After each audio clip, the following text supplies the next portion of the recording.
Theosophy. By Annie Besant. Introduction. Theosophy is derived from two Greek words, theos, God, sophia, wisdom, and is therefore God-wisdom, divine wisdom. Any dictionary will give its meaning, a claim to a direct knowledge of God and of spirits, a definition which is not inaccurate, though it is scanty and affords but a small idea of all that is covered by the word. Either historically or practically. The obtaining of a direct knowledge of God is, as we shall see in dealing with the religious aspect of theosophy, the ultimate object of all theosophy, as it is the very heart and life of all true religion. This is the highest knowledge, the knowledge of him by whom all else is known, but the lower knowledge, that of the knowable, all else, and the methods of knowing it, bulk largely in theosophical study. This is natural enough, for the supreme knowledge must be gained by each for himself, and little can be done by another, save by pointing to the way, by inspiring to the effort, by setting the example. Whereas the lower knowledge may be taught in books, in lectures, in conversation, is transmissible from mouth to ear. The mysteries. This inner, or esoteric, side of religion is found in all the great faiths of the world, more or less explicitly declared, but always existing as the heart of the religion, beyond all dogmas which form the exoteric side. Where the exoteric side propounds a dogma to the intellect, the esoteric offers a truth to the spirit. The one is seen and defended by reason, the other is grasped by intuition, that faculty, beyond the reason, after which the philosophy of the West is now groping. In the religions that have passed away it was taught in its mysteries. In the only way in which it can be taught, by giving instruction how to pursue the methods which unfold the life of the spirit more rapidly than that life unfolds in natural and unassisted evolution. We learn from classical writers that in the mysteries the fear of death was removed, and that the object aimed at was not the making of a good man, only the man who was already good was admissible, but the transforming of the good man into a god.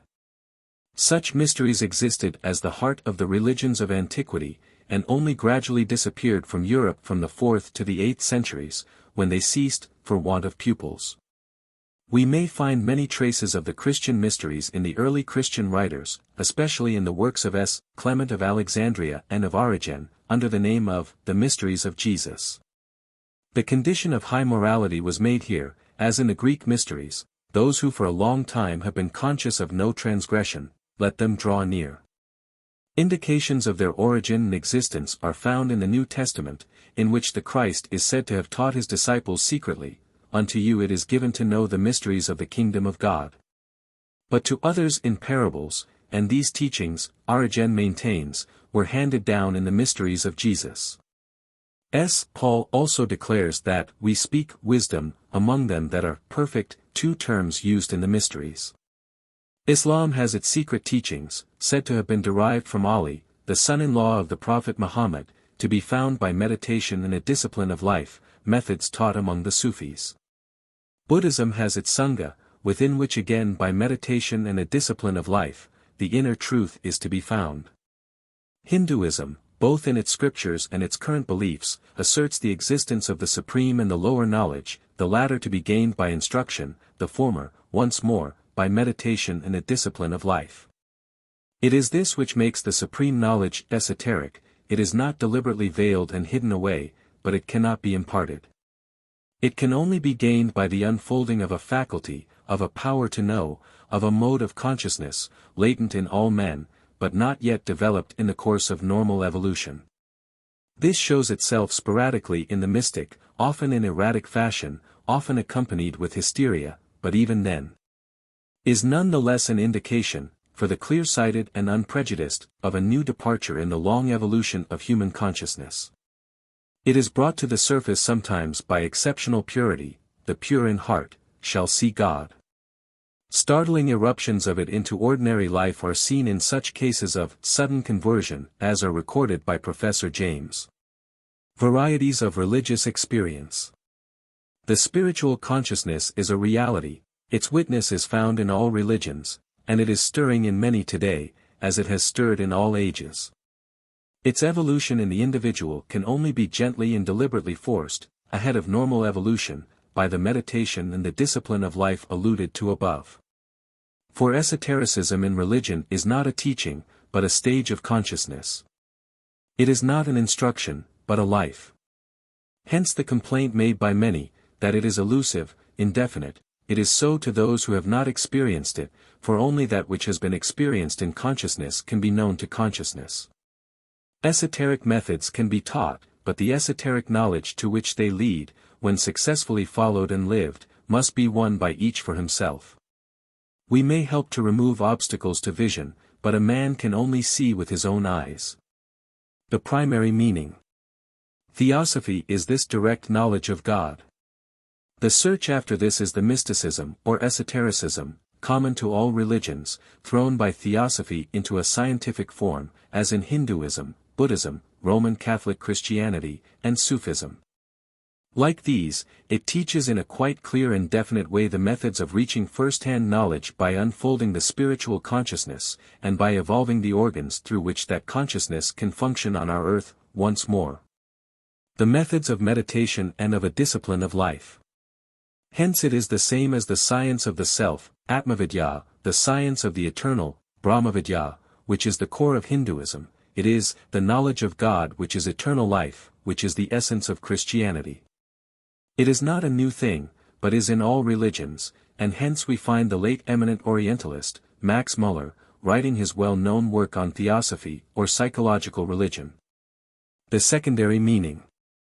Theosophy, in a secondary sense, the above being the primary, is the body of doctrine, obtained by separating the beliefs common to all religions from the peculiarities, specialties, rites, ceremonies and customs which mark off one religion from another.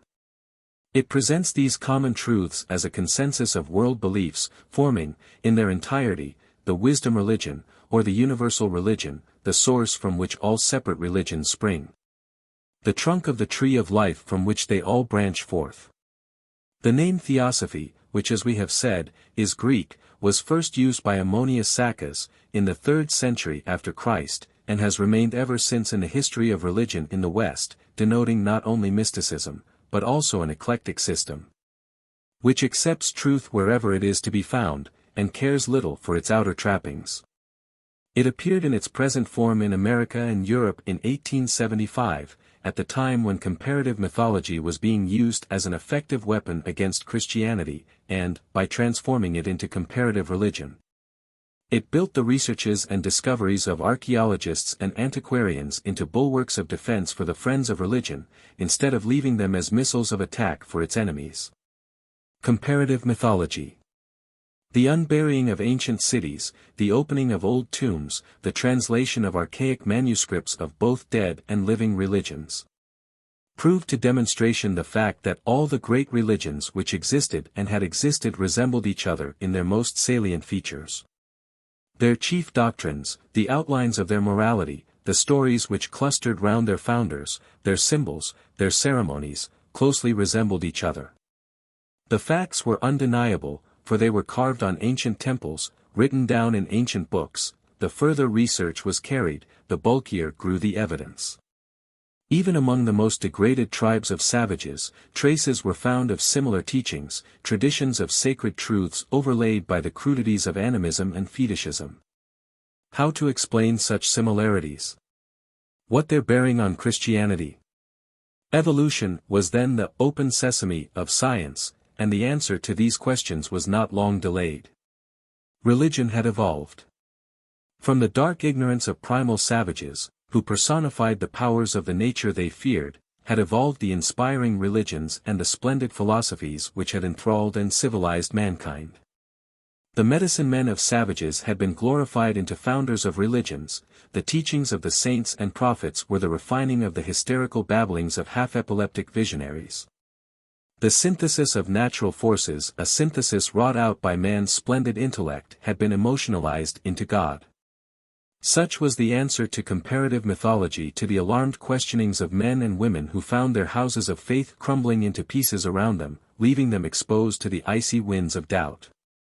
At the same time immortality was threatened, and though intuition whispered, "Not all of me shall die," physiology had captured psychology, and was showing the brain as the creator of thought, which was born with the brain, grew with it.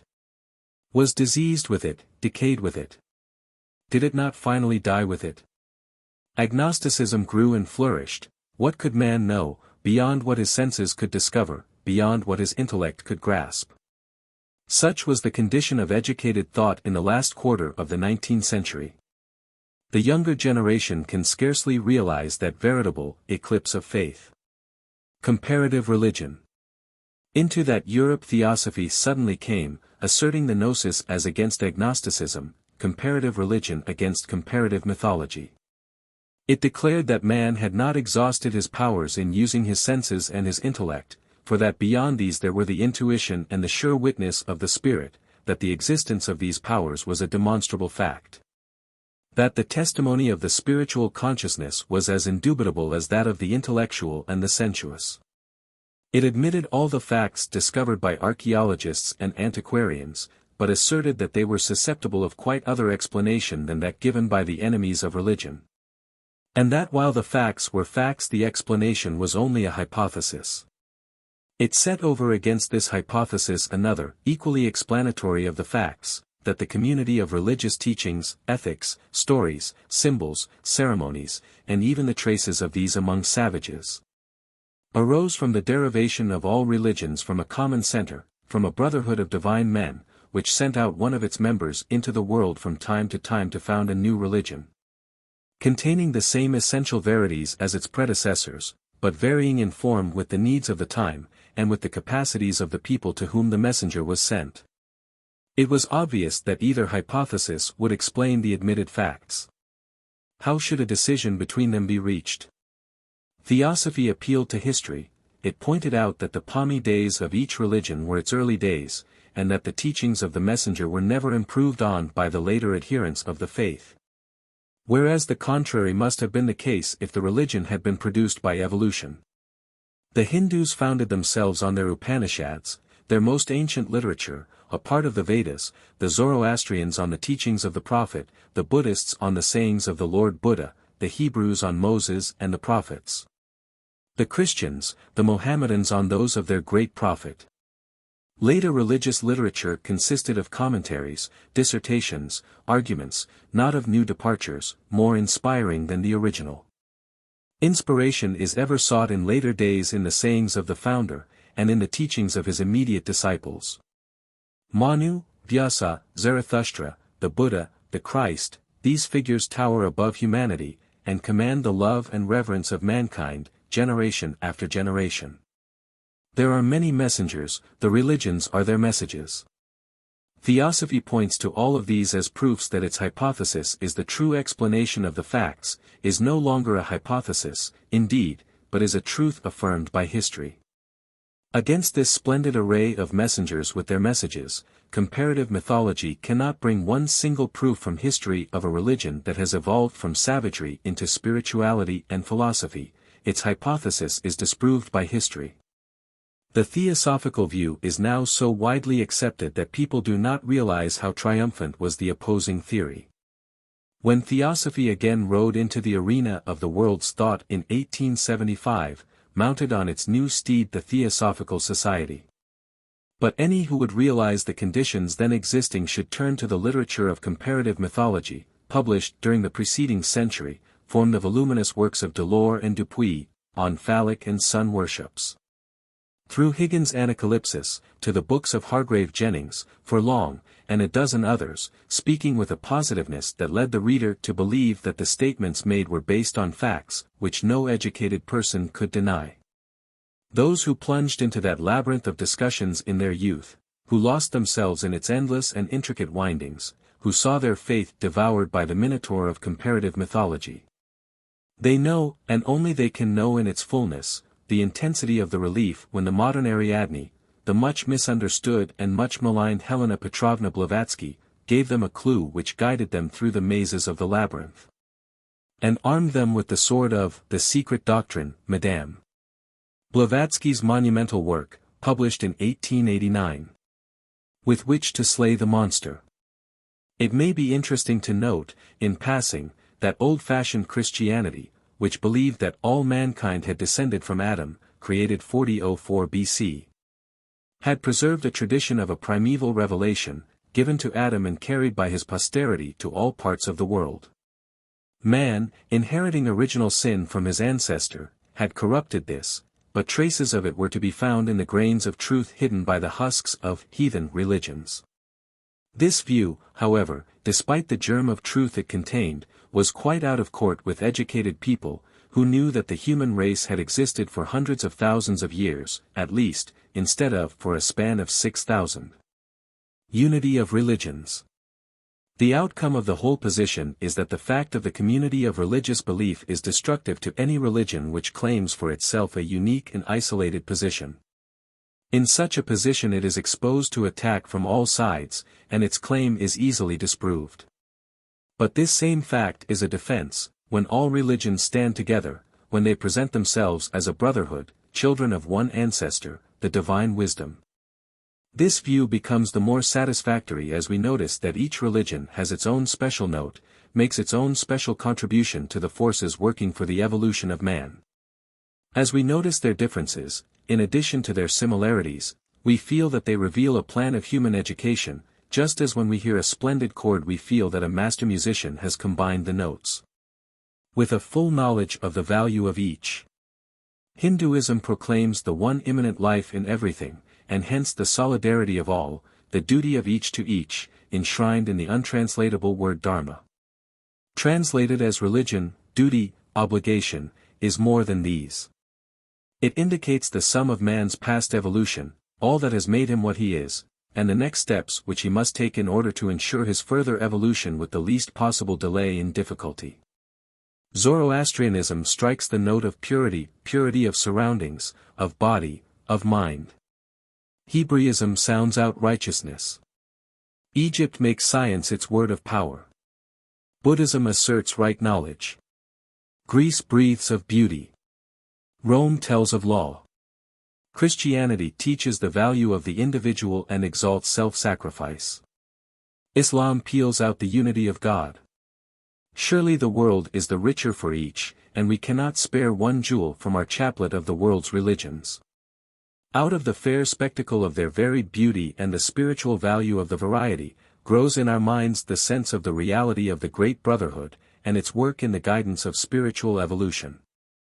So deep a unity, so exquisite and fruitful a diversity, cannot be mere chance, mere coincidence, but must be the result of a plan deliberately adopted and strongly carried out.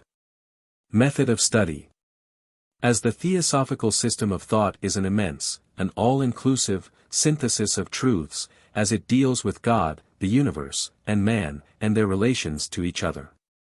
It will be best to divide its presentation under 4 heads, corresponding to a very obvious and rational view of man. Man may be regarded as having a physical body, an emotional nature and intellect, and through these he, an eternal spirit, manifests himself in this mortal world. These 3 departments of human nature, as we may call them, correspond to his great activities, science, ethics, and aesthetics, philosophy. 1. Through his senses man observes the phenomena around him, and verifies his observations by experiments. Through his brain he records and arranges his observations, makes inductions, frames hypotheses, tests his hypotheses by devising crucial experiments, and arrives at knowledge of nature and understanding of her laws, thus he constructs sciences. The splendid results of intelligent use of the organs of the physical body on the physical world. We must study theosophy as science. 2. Man's emotional nature shows feelings and desires, feelings caused by contacts with the outside, contacts which give pleasure or pain. These arouse in him desires, cravings to re-experience the pleasure, to avoid the recurrence of pain. We shall see, when we come to deal with these, that the deep-rooted yearning for happiness, planted in every sentient creature, spurs him to place himself at last in harmony with law, that is, to do the right, to refuse to do the wrong. The expression of this harmony in life, in our relations with others and in the building of ourselves, is right conduct. The expression of this same harmony in matter is right form, or beauty. We must study theosophy as morality art. 3. Man's intellect demands that his surroundings, both as regards life and matter, shall be intelligible to him. It demands order, rationality, logical explanation. It cannot live in a chaos without suffering. It must know and understand, if it is to exist in peace. We must study theosophy as philosophy. 4. But these three, science, morality, art, philosophy, do not perfectly satisfy our nature. The religious consciousness persistently obtrudes itself in all nations, all climes, all ages. It refuses to be silenced, and will feed on the husks of superstition if denied the bread of truth. The Spirit who is man will not cease his search for the universal Spirit who is God, and God's answers, partial but with the promise of more, are religions. We must study theosophy as religion. Under these four heads all the theosophical teachings most important to human life and conduct may be presented. There remain a few indications of the practical application of these to social problems. And a mere statement, for within the brief compass of this little book no more is possible, of the larger vistas of the past and the future opened up to us by theosophy. All divisions which seek to divide the really indivisible spirit, the spark from the universal fire, are unsatisfactory, and tend to veil from us the unity of the consciousness which is our self. Senses, emotions, intellect, are but facets of the one diamond, aspects of the one spirit. Spiritual life, religion, should be a synthesis of science, morality, art and philosophy, they are but facets of religion. Religion should permeate all studies, as spirit permeates all forms. Our self is one, not multiple, albeit his overflowing life expresses itself in multitudinous ways. So although, for the sake of clarity, I divide my subject into parts, I would pray my reader to remember that classification is a means and not an end, that classifications are many, while consciousness is one. And that while, for lucid explanation, we may avoid confusing the persons, we should ever bear in mind that we must also avoid dividing the substance. How do you find this book?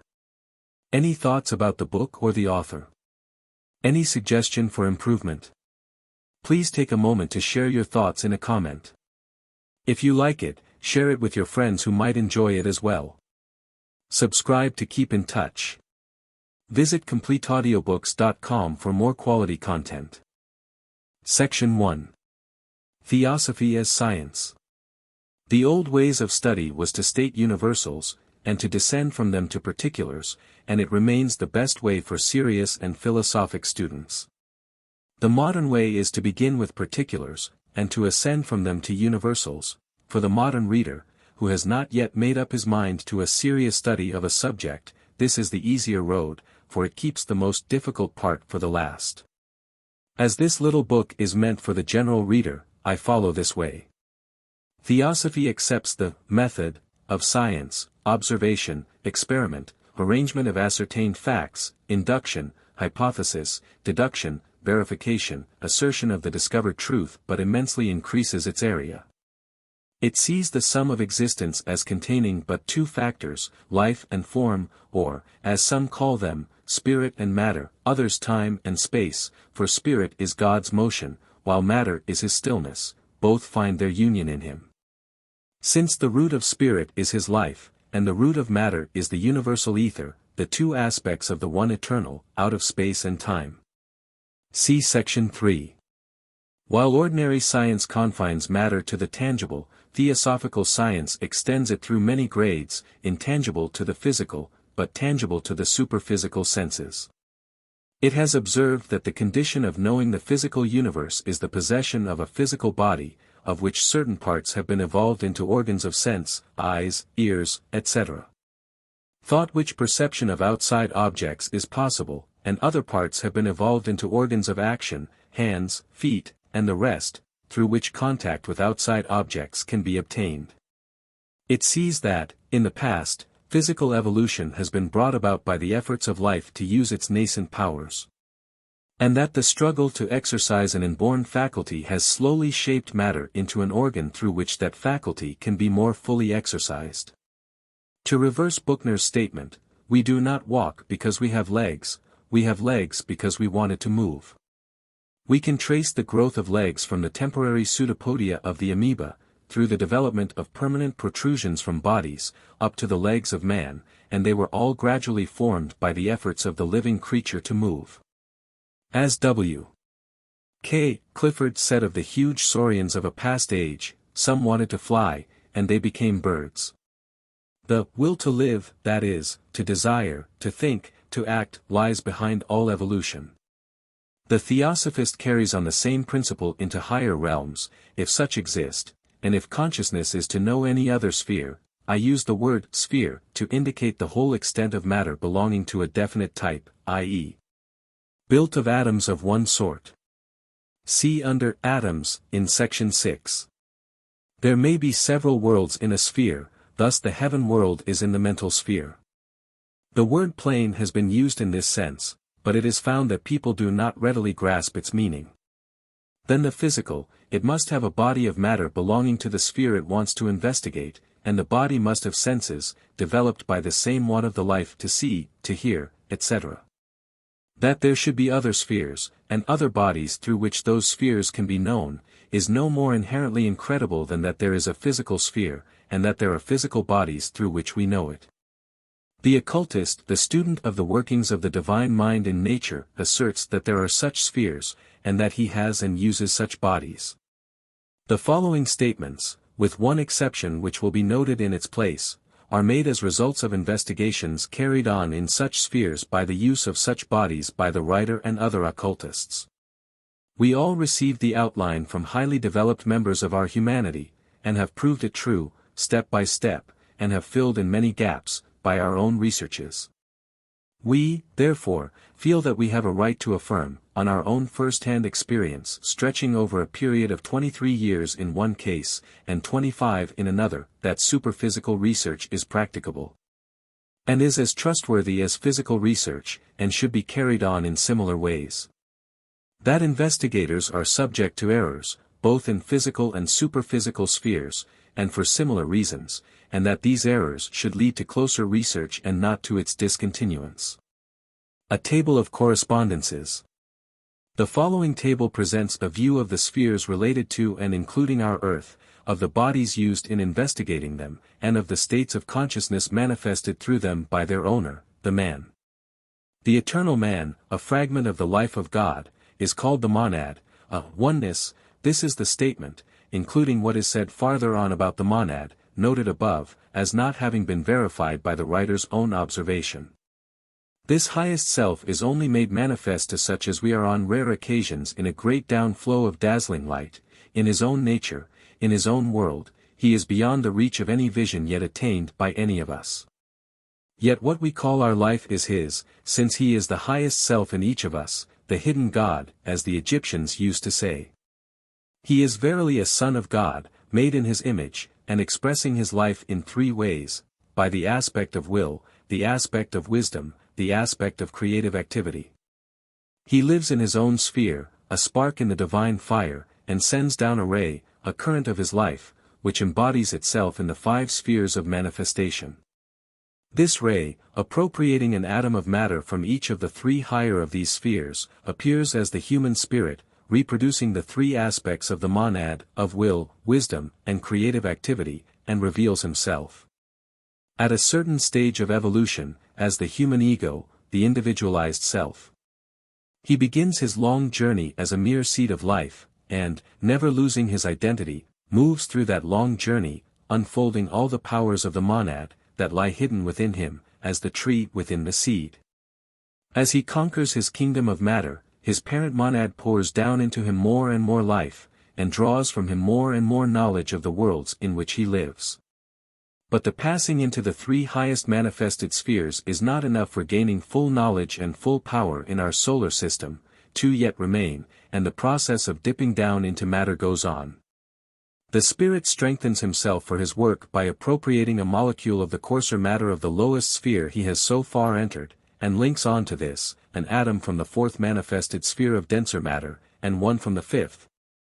The lowest our physical sphere. He is to obtain bodies, formed round these permanently appropriated particles of matter, by which he may be able to know and act upon the 5 manifested spheres. We shall see that his lower bodies, forming what is called his personality, are cast off at and after what we call death, and are renewed for each successive birth, while the higher, forming his individuality. Remain through this long pilgrimage an important fact as bearing on the possibility of remembering the past. The above facts are tabulated hereafter. Spheres. Beings. Unmanifested. 1. Divine. Adi.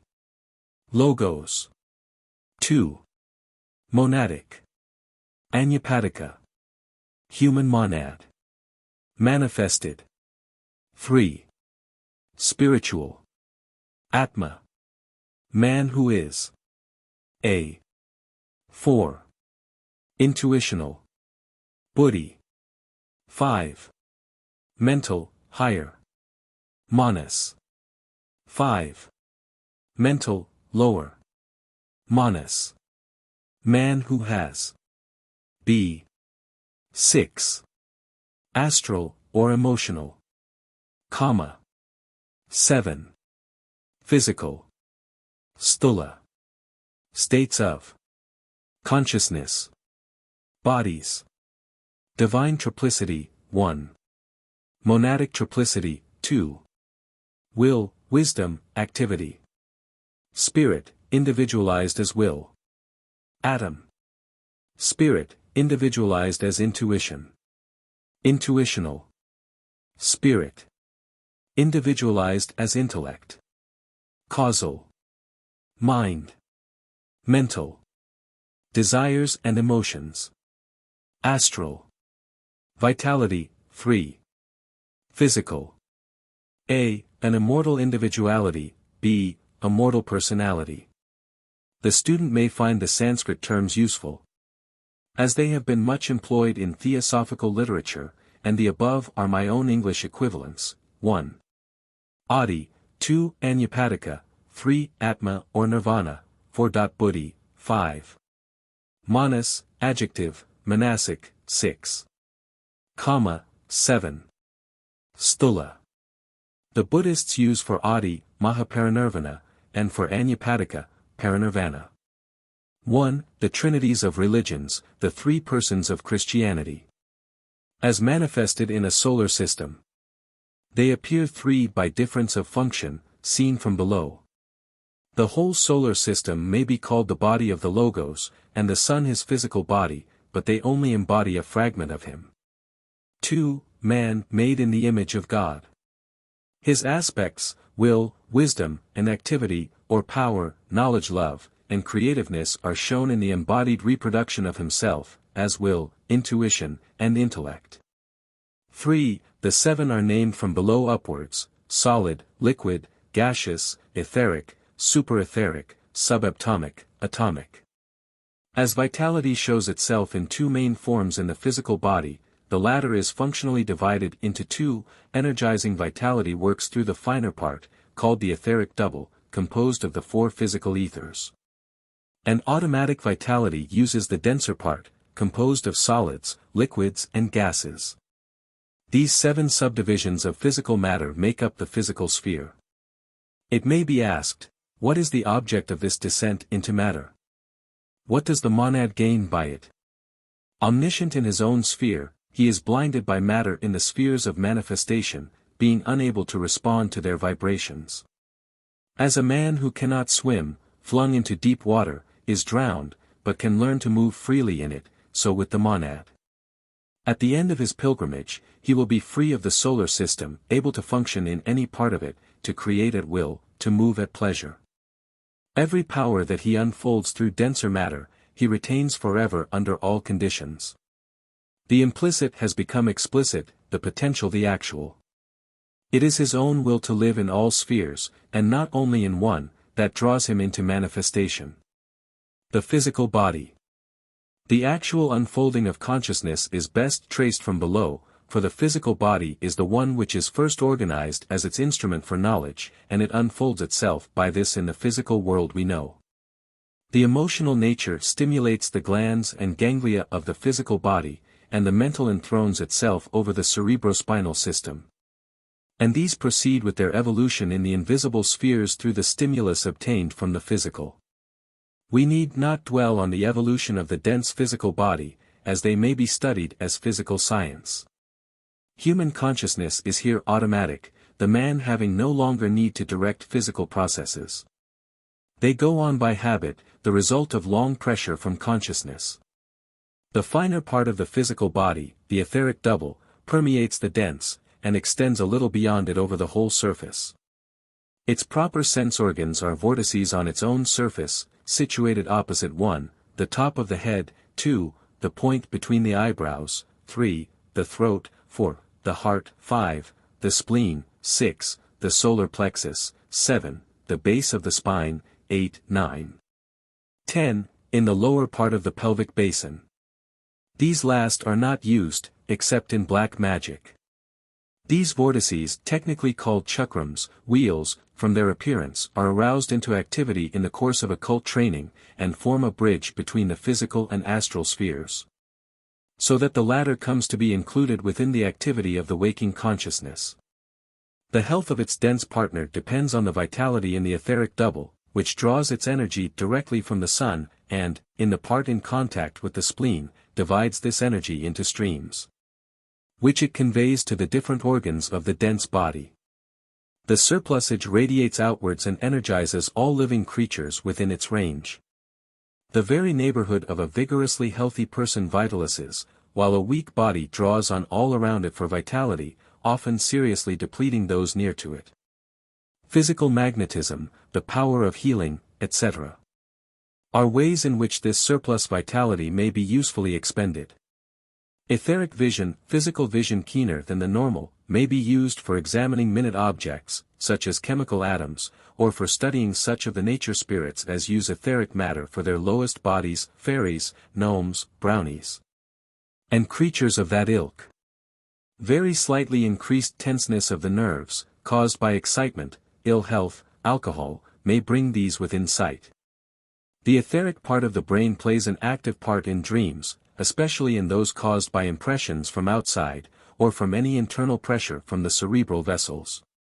Its dreams are usually dramatic, and may embroider any memory of past events, objects, or persons.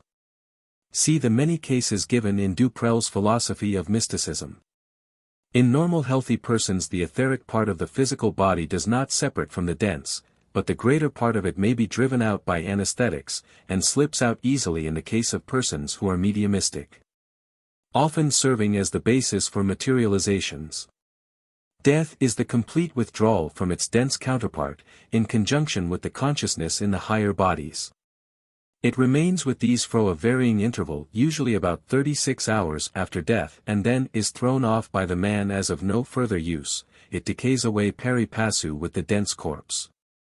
The emotional or astral sphere, its worlds and its inhabitants. The astral sphere connected with our earth contains 2 globes with which we need not here concern ourselves, also the astral world and its inhabitants. And the intermediate or desire world, a part of the astral, the inhabitants of which are normally under special conditions. The whole sphere belongs to the state of consciousness which shows itself as feelings, desires, and emotions. These changes in consciousness are accompanied with vibrations in astral matter, and as astral matter is fine and very rapid in its vibratory motions, the vibrations are visible to astral sight as colors. The passion of anger causes vibrations that yield a flash of scarlet, while a feeling of devotion or love suffuses the astral body with a blue or rosy hue. Each feeling has its appropriate color, because each is accompanied by its own invariable set of vibrations. The human astral body is, of course, composed of astral matter, and, when accompanying the physical body, which it permeates and beyond which it extends, it appears as a cloud, or as a defined oval, according as its owner is little or much developed. Clearness and brightness of the more delicate colors, increased definiteness of form and increase of size mark the higher evolution. When the man in his higher bodies draws away from the physical, as he does every night in sleep, then the astral body assumes the likeness of the physical. Astral matter being very plastic under the influence of thought, a man appears in the astral world in the likeness of himself, as he sees himself, wearing the clothes of which he thinks. A soldier, slain in battle, and appearing in his astral body to a distant friend, will bear his wounds. A drowned man will appear in dripping clothes. While human beings in the astral world normally wear human forms, the inhabitants of that world who have not had physical bodies, higher fairies, nature spirits connected with the evolution of plant and animal life, and the like, wear bodies that are constantly changing their outlines and sizes. Sportive elementals, as nature spirits are often called, will sometimes take advantage of this plasticity of astral matter to swell themselves up into huge and terrible shapes for the sake of terrifying untrained intruders into their world. Some drugs, such as hashish, bhang, opium, and extreme alcoholic poisoning, so affect the physical nerves as to render them susceptible to astral vibrations, and then the patients catch a glimpse of some inhabitants of the astral world. The horrors which torment a man suffering from delirium tremens are largely due to the sight of the loathsome elementals that gather round places where liquor is sold, and feed on its exhalations, and are attracted round him by the effluvia of his own drink-sodden body. All feelings of pleasure and pain in the physical body are due to the presence of the interpenetrating astral, and, if this be driven out by anesthetics or mesmerism, feeling disappears from the physical body. In sleep, during which the etheric double does not leave its dense counterpart, the astral can be very quickly recalled by any disturbance of the physical body. But where much of the etheric matter has also been driven out, the bridge of communication is broken, and trance is produced. Under these conditions the dense body can be seriously mutilated without pain supervening. Pain will, however, show itself as soon as the astral body slips again into the physical, and consciousness returns. It may be said, in passing, that the normal center of human consciousness at the present stage of evolution is in the astral body, from which it works on the physical. Physical consciousness is now subconscious, if such a bull may be permitted to an Irishwoman. The condition of a person during sleep varies with his stage of evolution. The undeveloped man, in his higher bodies, leaving the physical body, hovers round the places with which he is familiar. The average man drifts towards persons to whom he is attracted, but his attention is turned inwards, and he communes with his friends mentally only. At a stage a little higher, his mind is very active and receptive, and can work out problems presented to it more easily than in the physical body, as witness the common sayings, sleep brings counsel, better sleep on it, and the like. A problem quietly placed in the mind on going to sleep will generally be found answered in the morning. All these people do not work consciously in the astral world. For this it is necessary that the attention should be turned outwards, not inwards. Where a man is pure and self-controlled, and shows helpfulness in the physical world, he is often awakened in the astral world by a more advanced person. The process consists merely in inducing him to attend to what is going on around him, instead of remaining immersed in thought. His astral body has evolved and has become organized by his mental and moral activities, and he has only to wake up to his astral surroundings. His helper explains matters to him, and for a time keeps him near him. He shows him that astral matter obeys his thought, that he can move at will and at whatever speed he wishes, that he can walk through rocks, dive into seas, pass through raging fires, step over a precipice and hover in air. Always provided that he is fearless and confident. If he loses courage, and only then, he is in danger, and the imagined injury may repercuss, i.e., show itself on the physical body as a bruise, a scratch, a wound, etc. When he has learned these preliminary lessons, and can see and hear correctly in the astral world, he is set to work to help the living and the dead. He is then what we call an invisible helper, and spends his night in succoring those in trouble, teaching the ignorant, guiding those who have newly arrived in the astral world through the gateway of death. To these last we must now turn. The desire world, or purgatory.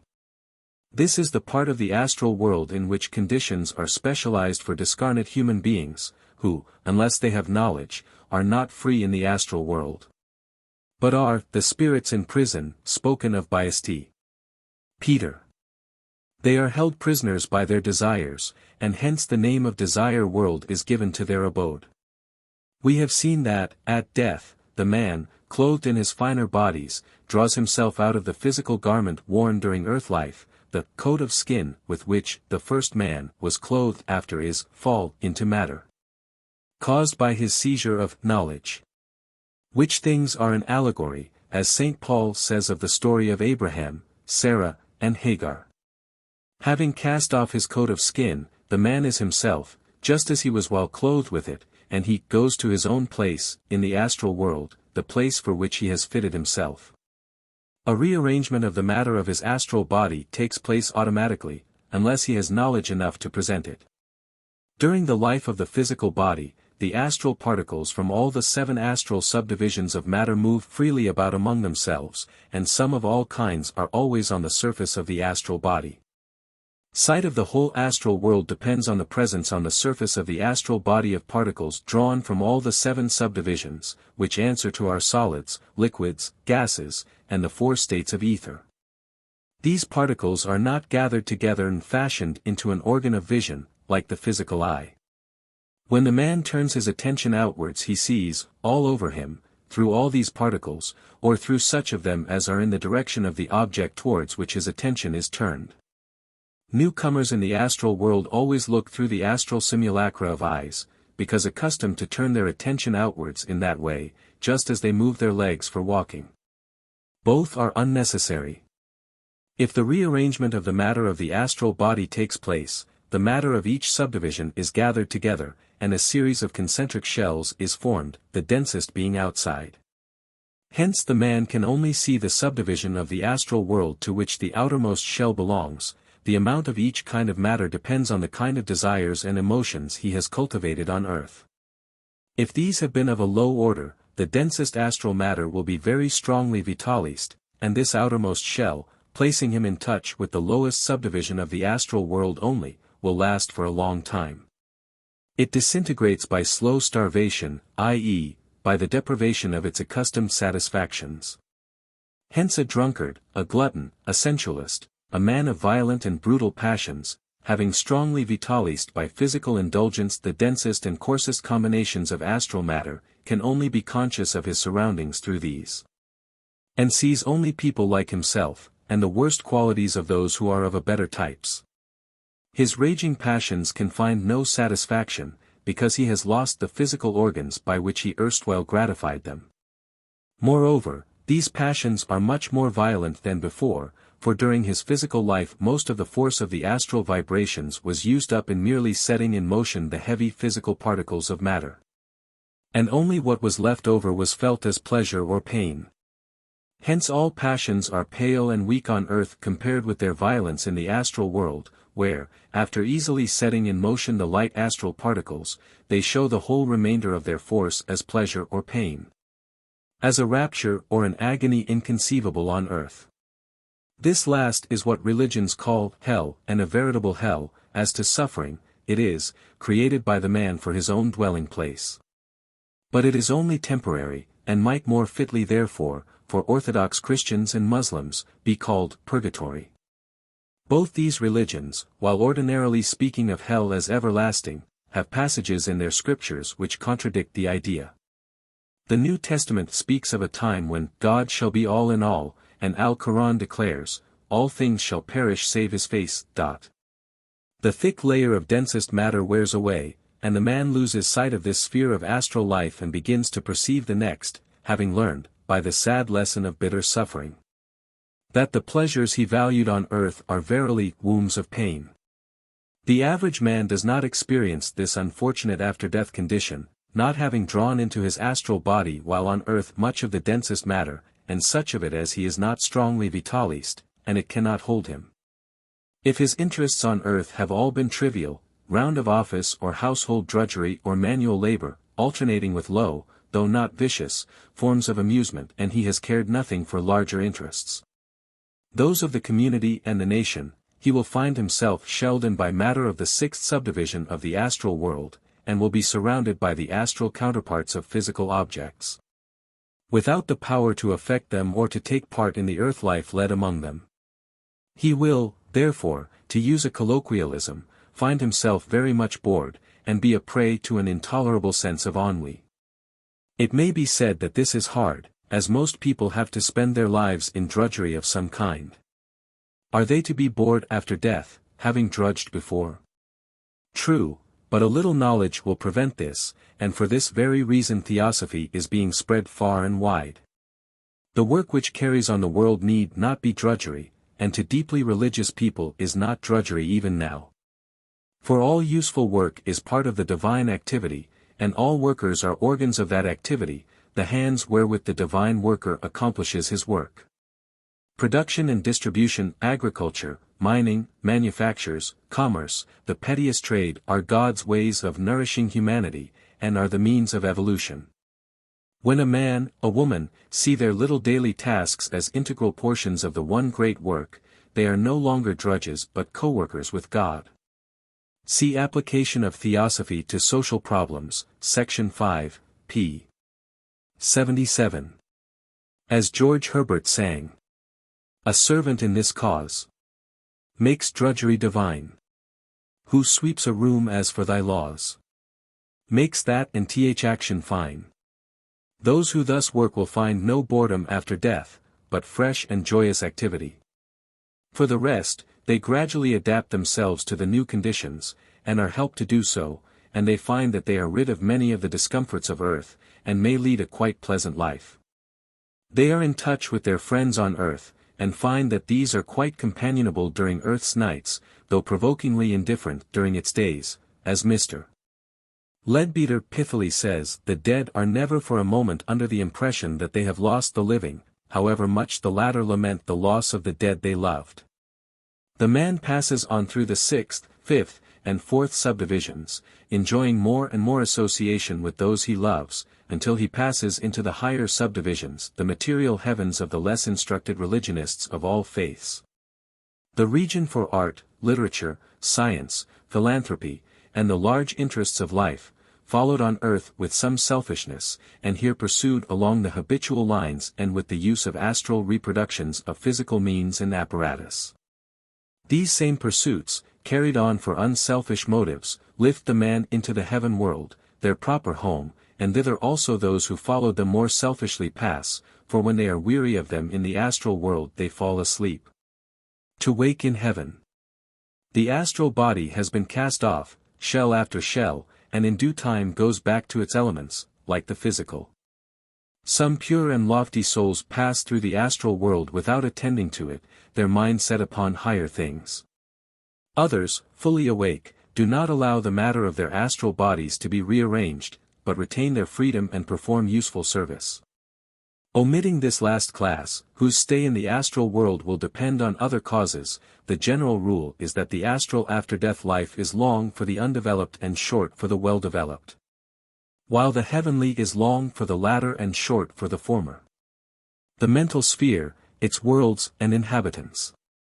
The mental sphere connected with our earth contains two globes with which we are not now concerned.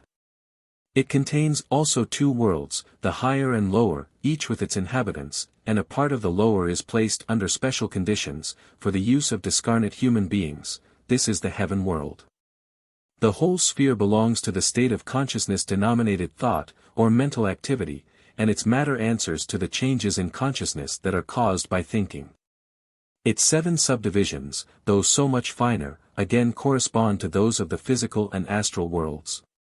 And the mental world is, like the physical, divided into 2, a lower and an upper, the former consisting of the 4 denser subdivisions and the latter of the 3 subtler.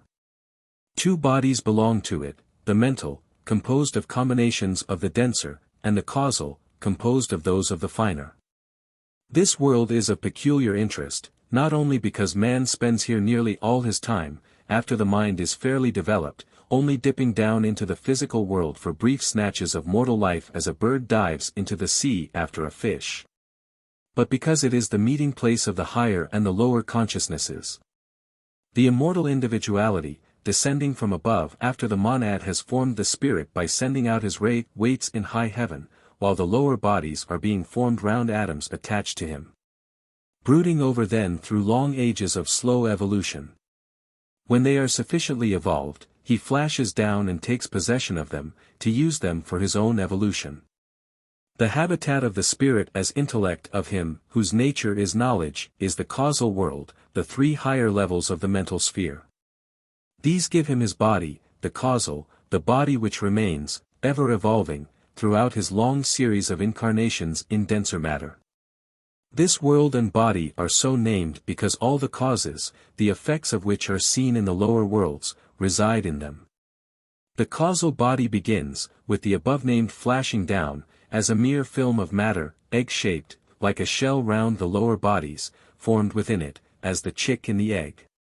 The delicate network radiates from the permanent atom of the causal body to all parts of this egg-like film, the atom glowing like a brilliant nucleus. With it are associated the permanent atoms of the physical and astral bodies and the permanent molecule unit of the mental. During life, it encloses the whole bodies, and at the death of each it preserves this permanent germ of each, with all the vibratory powers enshrined within it, the seed of life, for each successive body. For ages it is little more than this subtle network and surface, for it can only grow by the higher human activities, by such as arouse in its subtle matter a faint vibratory response. As the personality grows more thoughtful, more unselfish, more engaged in right activities, its harvest for its owner grows richer and richer. The personalities are like the leaves put forth by a tree. They draw in material from outside, transform it into useful substances, send it down the tree as crude sap, drop off and wither, the sap is changed into tree food, and nourishes the tree, which sends out new leaves, to repeat the same cycle. The consciousness, in the mental, astral, and physical bodies, gathers experience, casting off the physical and astral bodies as dead leaves, it transmutes these experiences into qualities in the mental body, during its heavenly life. It is indrawn into the causal body with its harvest, casting away the mental body, like the others, and is blended with the spirit, who puts it forth, enriching him with its harvest. It has served the spirit as a hand, put forth to take food. The enriched spirit, the man, forms round the old permanent atoms, another mental and astral body, capable of manifesting his enhanced qualities. The physical permanent atom is planted through the father in the body of the mother who is to provide the physical body required by the changeless law of cause and effect. And these three lower bodies are nourished and colored by her corresponding bodies. The new personality is thus launched into the mortal world. While intellect has, as its vehicle, the causal body, its copy in denser matter, the mind, has the mental body as its instrument. The one has abstract thinking as its activity, the other concrete. The mind acquires knowledge by utilizing the sense for observations, its precepts, and by working on these and building them into concepts. Its powers are attention, memory, reasoning by induction and deduction, imagination, and the like. The intellect knows, by the assonance of the outside world with its own nature, and its power is creation, the arrangement of matter into bodies for its own natural products, ideas. When it sends a flash into the lower mind, illuminating its concepts and inspiring its imagination, we call the flash genius. Both the causal and mental bodies expand enormously in the later stages of evolution, and manifest the most gorgeous radiance of many-colored lights, glowing with intense splendor when comparatively at rest, and sending forth the most dazzling coruscations when in high activity. Both interpenetrate the lower bodies and extend beyond their surface, as has already been stated with regard to the etheric double and the astral body. The parts of all these bodies of finer matter which are outside the dense physical body form collectively the aura of the human being, the luminous colored cloud surrounding his dense body. The etheric portion of the aura can be seen by Dr. Kilners. Note: the reader is advised to refer to the table, apparatus. An ordinary clairvoyant usually sees this and the astral portion, a clairvoyant more highly developed sees the etheric, astral, and mental portions. Few are able to see the portion consisting of the causal body, and fewer still the rare beauty of the intuitional, and the dazzling light of the spiritual vehicles. The clarity and delicacy, and brilliance of the auric colors, or their opacity, coarseness, and dullness, show the general stage of advancement of the owner. Changes of emotion suffuse the astral portion with transitory colors, as with the rose of love, the blue of devotion, the gray of fear, the brown of brutality, the sickly green of jealousy. The pure yellow of intelligence, the orange of pride, the brilliant green of mental sympathy and alertness, are equally familiar. Striations, bands, streaks, flashes, etc. give a multiplicity of forms for study, all expressive of certain qualities in the mental and moral character. The child's aura, again, differs much from that of the adult. But we must pass on, as space is limited. The mind, working in the mental body, produces results, thoughts, in the astral and physical bodies, in the latter by using as its instrument the cerebrospinal system. In its own world it sends out definite, thought forms, thoughts embodied in mental matter, which go forth into the mental world and may incorporate themselves in other mental bodies. Its own vibrations, also, send out undulations in all directions, that cause similar vibrations in others.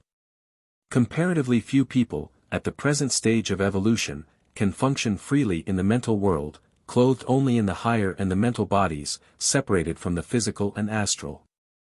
But those who can do so can tell about its phenomena an important matter, since heaven, called in the older theosophical books, Devachan, or Sukhavati, is part of the mental world, guarded from all unpleasant intrusions. The inhabitants of the world are the higher ranks of the nature spirits, called in the East, Devas, or Shining Ones, and by the Christians, Hebrews, and Muslims, angels, the lowest order of angelic intelligences. They are glowing forms with changing shades of exquisite colors, whose language is color, whose motion is melody. The heaven world. The heaven portion of the mental world is filled with discarnate human beings, who work out into mental and moral powers the good experiences they have garnered in their earthly lives. Here the religious devotee is seen, wrapped in adoring contemplation of the divine form he loved on earth, for God reveals himself in any form dear to the human heart. Here the musician fills the air with melodious sounds, cultivating his capacity into higher power. Here all that love are in close touch with their beloved, and love gains new strength and depth by fullest expression. Here the artists of form and color work out splendid conceptions in plastic material, responsive to their thought. Here philanthropists shape great schemes for human helping, architects of plans to be wrought out when they return to earth. Every high activity followed on earth, every noble thought and aspiration, here grow into flowers, flowers which contain within themselves the seeds which shall later be sown on earth. Knowing this, men may in this world prepare the seeds of experience which shall flower in heaven. The cultivation of every literary and artistic faculty, of patient and steadfast love, of unselfish service to man, of devotion to God, make full and rich and fruitful heaven. Those who sow sparingly reap sparingly. While everyone's cup of happiness will be filled to overflowing, we make our cups large or small here. The length of our heaven depends on the materials we can carry through death, and these materials are good thoughts and pure emotions. It may stretch to 1500 or 2000 years, it may be but a few centuries, in the very little developed even less. When the whole of the experience has been worked up into faculty, the man casts off his mental body, and is then truly himself, living in the causal and the two higher bodies. If highly developed, he may live a while in the higher levels of the mental worlds. Generally his stay there is very brief, only sufficient to allow him to see his whole past and to glance over his coming life, and he quickly begins to put himself down again, driven by hunger for more experience. The germs of the developed mental faculties are planted in mental matter, to form a new mental body. Those of the developed emotional and moral faculties in astral matter, to form a new astral body, and these are the innate faculties, the character, which the child brings with him into the world. The higher spheres. The two higher spheres, the intuitional, in which the Christ nature unfolds in man, and the spiritual, cannot be here fully described. The intuition, the clear insight into the nature of things, that sees the one self in all and destroys the sense of separateness, is the faculty of the wisdom nature, the supreme spiritual vision, for which nature has no veil in all her kingdoms. The spiritual sphere, in which the unity of the human will, with the divine, is realized, is the last and highest in the at present manifested system, the monadic and the divine spheres being, as yet, unmanifested. The wheel of normal human evolution revolves in the three worlds, the physical, the intermediate, and the heavenly. In the first we gather experience, in the second we suffer and enjoy according to our life in the first. In the third, we enjoy unalloyed happiness, and transmute experience into faculty, past suffering into power. These we bring back, and thus we grow and evolve, age after age. Each stage of this Aeonian evolution may be studied by quickening the unfolding of the consciousness, and the growth of the bodies belonging to the different worlds. No statement made in this section need be taken on trust, save that about the monad, but the study which enables verification to be fully made is as arduous as that of the highest mathematics or astronomy. A slight development beyond the normal will, however, enable etheric and astral facts to be examined, and such experience may encourage the student to pursue the further task. Religious ceremonies and rites. A great service rendered by Theosophy as science to the various religions is the explanation it offers of their several ceremonies and rites. These were originally planned out by great occultists in order to convey to the devoted and the good the influences of the higher spheres. A sacrament is well defined in the Catechism of the Church of England as the outward and visible sign of an inward and spiritual grace, and it is not only a sign that the grace is present, but a means whereby it may be conveyed to the worshipper. By the old rules there must be for a sacrament an outer physical object, a sign of power, and a word of power, and there must also be an officiant duly qualified according to the laws of religion. Thus in Christian baptism, water is the physical object, the sign of power is the cross, the word of power is the baptismal formula, I baptize thee in the name of the Father, and of the Son, and of the Holy Ghost. The officiant is the duly ordained minister. The inward spiritual grace is the blessing poured out on the child by the surrounding angels, his admission to the community of Christians in this and other worlds, and the welcome extended to him by the invisible and visible Christian Church. In the Holy Communion the same principle is followed, and any clairvoyant, watching the ceremony, will see a blazing out of light, following the words of consecration, the light flashing out through the church and bathing the worshipper, and being appropriated and drawn in by the really devoted. It is because of the tradition of this real presence, that the host is preserved in Roman Catholic churches, and from it, as a matter of fact, radiates a constant blessing. Ceremonies performed to help those who have passed on, the so-called dead, are all based on a knowledge of the facts of the intermediate world. Though the persons who take part in them today know very little of their real bearing on the one whom they are done. The daily prayer and meditation, incumbent on every pious Hindu, are intended to draw down and spread abroad gracious spiritual influences, attracting the devas, the ministry of angels, to shed their blessings on the neighborhood, on its human, animal, and vegetable lives. All these things are looked upon as superstitions by the ordinary, modern man of the world. Yet, since the visible world is interpenetrated and surrounded by the invisible, it is not irrational that the influence of the latter should play on the former. It was regarded as a superstition at the close of the 18th century to believe that there was a force which made frogs' legs move when hanging on a wire.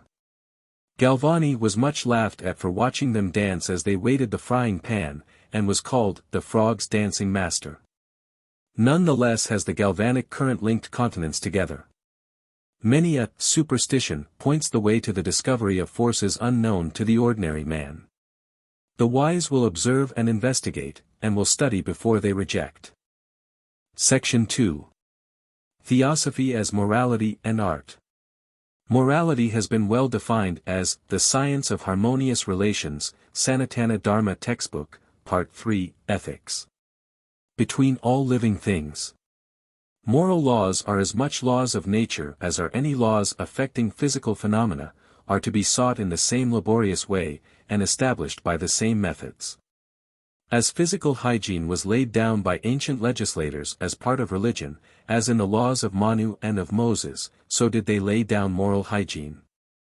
Both have been accepted as part of revelation by their followers, but both are based on the facts of nature known to these highly developed men, though not to their people. The life side, morality. We have seen that the teaching of one omnipresent life is part of Theosophy, on this morality is based. To injure another is to injure yourself, for each is part of a single whole.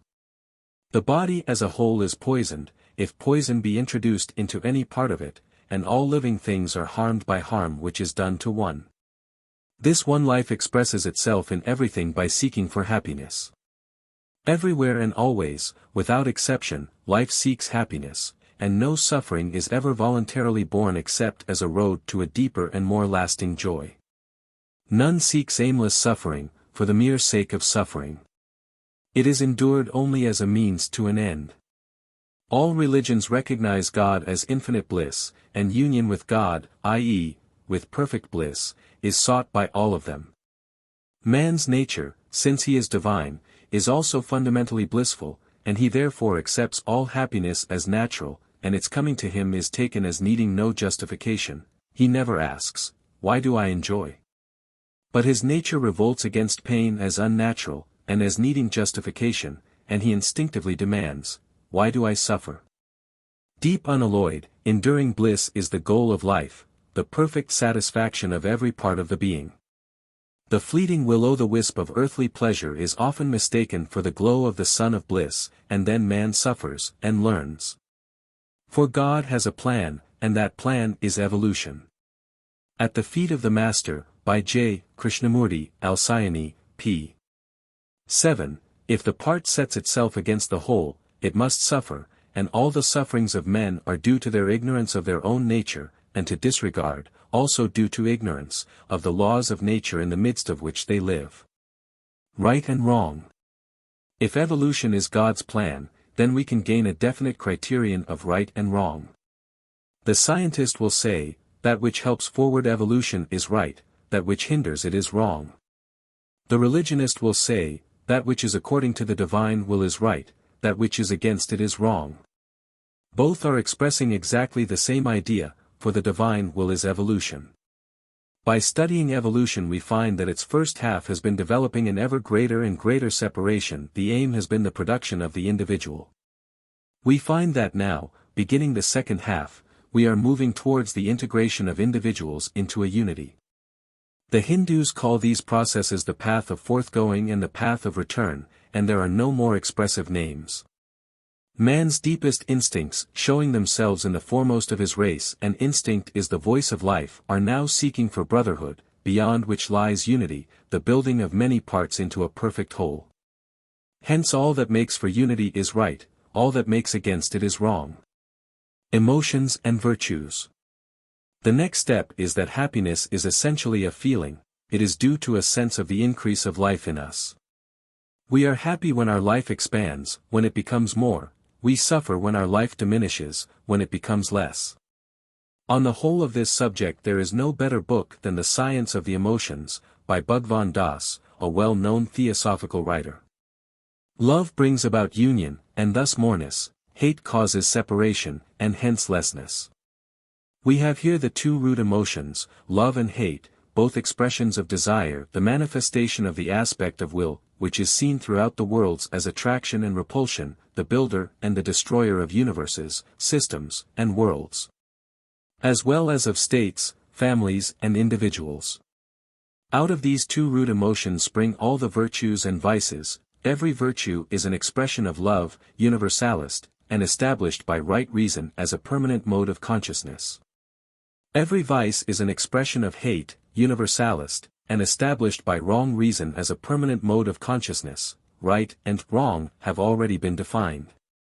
This will at once be understood by an illustration drawn from the family, and we may premise that each of us, in society as in the family, is surrounded by three, and only three classes, his superiors, his equals, his inferiors. With each of which he has relations.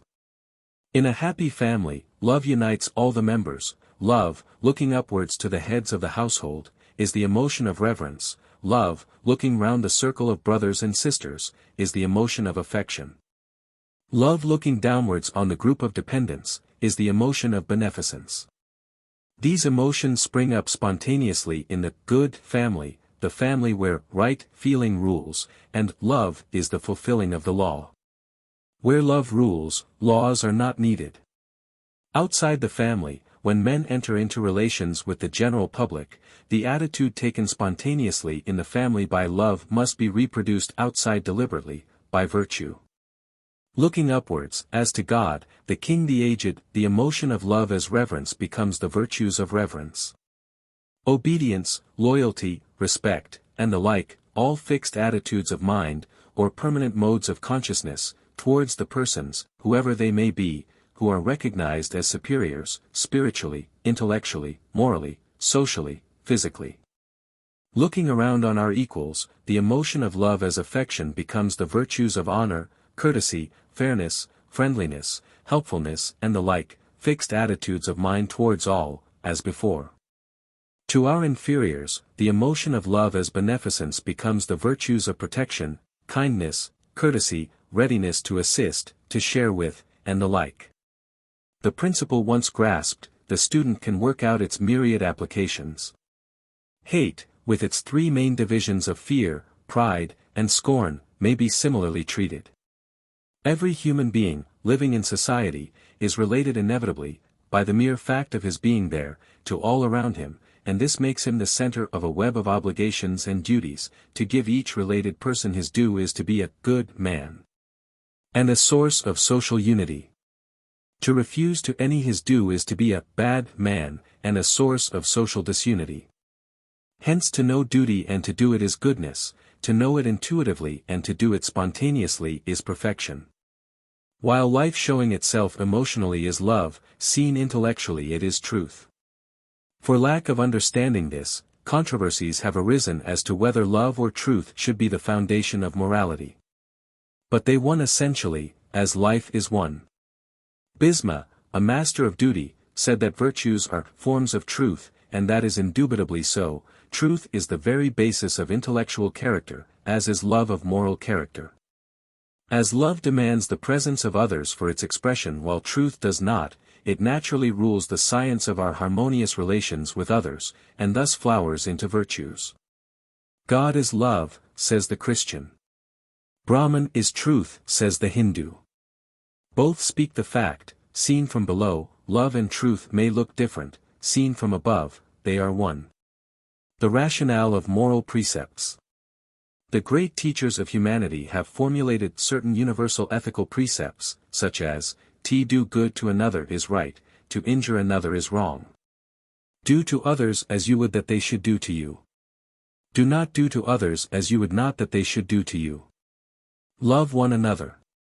What doth the Lord thy God require of thee, but to do justly, and to love mercy, and to walk humbly with thy God? A large number of extracts from the scriptures of great religions may be found in the Universal Textbook of Religion and Morals, Part 2. All moral teachings inspired by this spirit are parts of the divine wisdom, of Theosophy. They need no justification to the mind, for they obviously tend to promote happiness. But much light is thrown on the rationale of less obvious precepts by Theosophy, thus to return good for evil is not, at first glance, reasonable. How then will you recompense good? Asked Confucius. But it is right. We have seen that changes in consciousness are accompanied by vibrations of matter, and that such vibrations are sympathetically reproduced by neighboring bodies. If a man is feeling angry, or depressed, or revengeful, his astral body will vibrate in assonance with his mood. The astral body of anyone coming near him will be impinged on by these vibrations, and will begin to vibrate in unison with them, these vibrations then producing in the second person a feeling of anger, or depression, or revenge, as the case may be. He will thus strengthen the vibrations produced in his astral body and will return them reinforced, strengthening those of the first, and this fatal interchange will go on, increasing in evil. But if the second person, understanding the law, grips his astral body with his will, prevents it from reproducing the vibrations which strike on it, and imposes on it a contrary set of vibrations, those which accompany a feeling of gentleness, cheerfulness, or forgiveness, he will quiet down the vibrations caused by the evil emotion, and presently change them to their opposite. Therefore the Lord Buddha taught, hatred ceaseth not by hatred at any time, hatred ceaseth by love. This is as certain as that a red ray of light will quench a green ray, and leave stillness, absence of light vibrations. It is a law of nature, and one that can readily be verified by experiment. To follow this law is to substitute a harmonious relation for an inharmonious, i.e., to be moral. Theosophy asserts as encode the universal precepts of the great teachers, and studies their rationale scientifically, as above, and historically, in their effects, on human evolution and human happiness. It sees their verification in the disasters that follow the neglect of these precepts, as much as in the security and comfort which follow their observance, even though that observance has never been more than partial. Expect in the example set by the great teachers themselves. Its morality is therefore eclectic. In the garden of the world it culls the fairest and most fragrant flowers, planted by the great teachers, and binding these into one exquisite bouquet, it names it Theosophy as morality. Ideals. In order to inspire moral conduct in theosophists, it points to the great teachers as examples, and inculcates the forming of a moral ideal and the practice of meditation thereon. An ideal is a synthesis of true fixed ideas, intended to be an object of attentive and sustained thought, and thus to influence conduct. By the laws of thought, to be treated in Section 3, the effect of such thought is to transform the thinker into the likeness of his ideal, and thus to build up a noble character. Along this line of moral evolution theosophists seek to guide all aspirants, trusting, not to the law of a carnal commandment, but to the power of an endless life. We fix our gaze on the world teachers, and seek so to live that some ray of their moral splendor may take embodiment in us, and that we also may, in our humble measure, lighten the darkness of the world. The form side, art. In the older world the beautiful was placed on a level with the good and true, and the cult of beauty made fair the common lives of men. Pythagoras spoke of the arts as making the difference between the barbarian and the man, and art and pure literature are the means of culture. They polish the stone, after science and philosophy have hewn the rough product from the quarry into shape. Further east than Greece, beauty held a similar place in civilization, as it did also in Egypt and in the great Atlantean civilizations in the Americas. In fact, no civilization that the world has ever known, until that of the 19th century, has set the beautiful aside as a luxury for the wealthy. Instead of spreading it far and wide over the whole mass of the population as one of the ordinary necessities for decent human life. In nearly every European country the arts and crafts of the peasantry are almost killed out, their old dress, suitable and comely, is being disused, and replaced by miserable copies of grotesque fashions set in Paris and London. The result is that the manual laboring class has been entirely vulgarized, has lost its inborn sense of beauty to which its crafts taken up for pastime in leisure hours in the past so eloquently testify, and, in the losing, has become piteously coarse and ill-mannered. The spread of civilized ugliness is threatening the beauty which still remains to the world in the common life of the further East, and the destructive change may be summed up in a single fact. That the disused kerosene oil tin is taking the place of the admirably wrought brass or clay vessel for bringing water from the well to the house. When the village girl, who now carries this tin atrocity on her head, drops her graceful sari with its exquisite vegetable dye, and puts on the ugly aniline-dyed skirt and blouse of the West, she will have completed her own vulgarization. And the triumph of Western civilization. Beauty as the law of manifestation. From the standpoint of theosophy, the sense of the beautiful is a priceless part of the emotional nature, and is to it what truth is to the intellect and goodness to the intuition. It sees beauty as the law of manifestation, to which all objects conform. Ugliness is against nature, unnatural, intolerable. Nature is ever striving to hide it away in order to transform it. She covers all that is ugly with her wealth of beauty. Over a disused slag heap she trails her creepers, a broken wall she festoons with her honeysuckle vines, and tosses over it a wreath of pink-faced roses. She plants the wayside ditch with fragrant violets, and draws a sheet of anemones and wild hyacinths over the neglected spaces of the woods.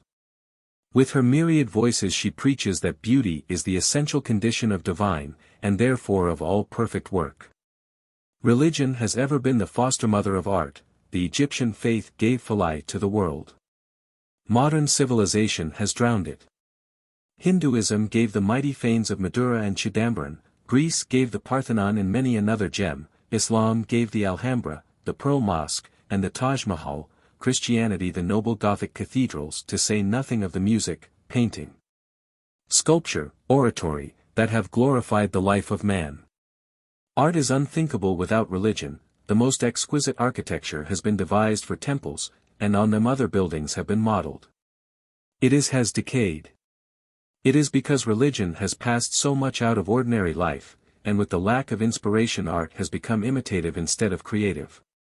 The new theosophic impulse will bring about a new blossoming of art. And already its fragrance is borne on the breeze blowing from the future. Creation, not imitation. Imitation, however perfect and enjoyable, is not the highest art, from the theosophical standpoint. Forms are built by nature spirits and lower angels out of the matter penetrated with the life of the Logos. They built round his thought forms, materializing his ideas.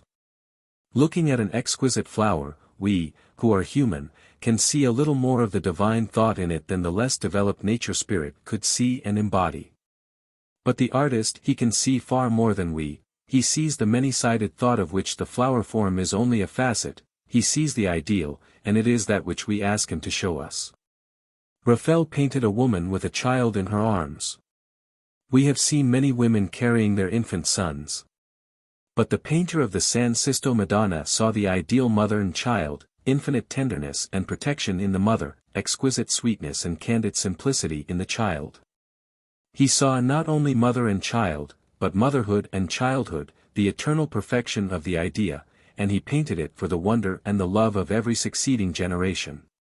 And we blind ones can now see the Madonna and babe in every mother and child, and the whole world is fairer because Raphael lived and saw. Unless Theosophy can give a new inspiration to art, it will have failed in part of its purpose. For beauty is one of the most potent instruments for quickening evolution, and harmony, without which life cannot be happy, finds its natural expression in art. Perfection in form must accompany perfection in thought. Section 3. Theosophy as Philosophy. Philosophy is an explanation of life, constructed by the mind and accepted as true by the intellect. Without an explanation which satisfies the reason, a man remains restless and discontented. The unintelligibility of life is torture to the thoughtful. One cannot rest in midst of a whirl of forces and of events, a seething chaos, which throws up fragments which cannot be fitted into a rational whole. The mind imperatively demands order, succession, causal connections, the stately rhythm of purposeful movements, the relation of past to present, of present to future. To understand is the deepest instinct in the mind of man, and it can never rest satisfied until this understanding is obtained. Man can suffer patiently, struggle perseveringly, endure heroically, if he feels within him a purpose, sees before him a goal. But if he cannot see his way, he does not know his end, is baffled by causes he does not understand, and buffeted by forces which whirl out at him from darkness, strike him, and then whirl into darkness once more. He is apt to break out into wild revolt, into savage rebellion, and to waste his strength in aimless blows. Ajax, fighting in the dark with his frantic appeal to the gods. If our fate be death, give light, and let us die, is a symbol of humanity. Struggling in the night of ignorance and passionately crying out to whatever gods there be, to send him light, even though light mean death. 3 bases for philosophy. Men have striven to understand the mysteries of existence by approaching them from one of 3 mutually opposed viewpoints. 1. All comes forth from matter, the one existence, and this, from its own inherent energy, produces all forms, and give birth through them to life. As Professor Tyndall said in his famous Belfast address, we must see in matter the promise and potency of every form of life. Thought is the result of the activity of certain arrangements of matter. The brain produces thought, said Karl Voigt, as the liver produces bile. With the dissolution of the form, the life vanishes, and it is as idle to ask where it is, as to ask where the flame is when the candle burns out. The flame was only the result of combustion, and with the ceasing of combustion the flame necessarily cease also. All materialistic philosophies are built on this basis. 2. All comes forth from spirit, pure mind, the one existence, and matter is merely a creation of the spirit engaged in thought. There is really no matter. It is an illusion, and if the spirit rises above this illusion he is free, self-sufficing, omnipotent. He imagines himself separate, and is separate. he imagines objects, and is surrounded by them, he imagines pain, and he suffers. He imagines pleasure, and he enjoys. Let him sink into himself, and all the universe will fade away as a dream, and leave not a rack behind. All idealistic philosophies are built on this basis, with more or less thoroughness in carrying it out. 3. Spirit and matter are two aspects of one existence, the all, coming forth from the one together, united as inseparably during manifestation as the back and front of the same object. Merging into oneness again at the close of a period of manifestation. In the all exists simultaneously all that has been, all that is, and all that can be, in one eternal present. In this fullness arises a voice which is a word, a logos, God making himself manifest. That word separates out, from the all, such ideas as he selects for his future universe. And arranges them within himself according to his will. He limits himself by his own thought, thus creating the ring pass knot of the universe to be, whether solar system, congery of solar systems, congery of congeries, etc. Within this ring, are the ideas, ever begotten eternally of the ceaseless motion, which is the one life, within the stillness which is its opposite and supports all. The motion is the root of spirit, which will, when manifest, be time, or changes in consciousness. The stillness is the root of matter, the omnipresent ether, immobile, all-sustaining, all-pervading, which will, when manifest, be space.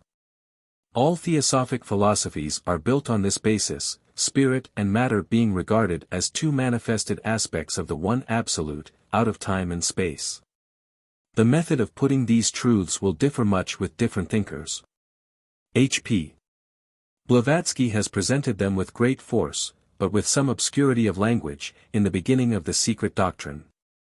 Bhagwan Das makes a singularly profound and lucid statement of them in his Science of Peace, where he postulates the self, the not-self, or spirit and matter and the relation between them, as the great Trinity, the ultimates of thought. Collapsing into the one. Triplicity. The Logos shows himself in his universe or system under three aspects, the persons of the Christian Trinity, those of will, wisdom, or knowledge, love, and creativeness, or activity. The human monad is a fragment of his divine parent, and reproduces these three aspects in himself, manifesting them in man as spirit. Hence the human spiritual will, being part of the one will, is irresistible power, when the spirit realizes his unity with the Logos. Hence to the human spiritual wisdom nothing in nature can be veiled. Hence by the human spiritual creativeness all can be achieved. In this last aspect in the human trinity which can build up all that wisdom can conceive and that will can determine. As intellect in the subtler worlds and as mind in the lower, it stretches out into the cosmos, to know, to understand. By this, whose nature is knowledge, man becomes aware of all which is outside himself, that not self, in the Hindu phrase.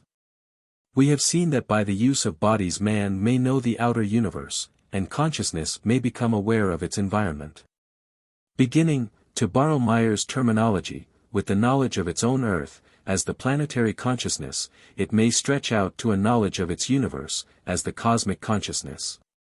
The reason demands this as a necessary truth, not because it is testified to by the giants of spiritual genius, but because there are growths in the planetary consciousness which are unintelligible, causeless, and useless unless there is a cosmic consciousness which they adumbrate, and towards which they strive. Religion, art, unselfish self-sacrificing love are, as they have been called, byproducts and follies, if we are but gnats of a day, dancing in sunshine, scattered in storm. If we build civilizations with infinite toil and suffering only that they may perish. If all that will be left as blurred record of humanity shall be a frozen planet whirling in space till shattered, the weary purposeless labor to be ever renewed, and its results ever destroyed.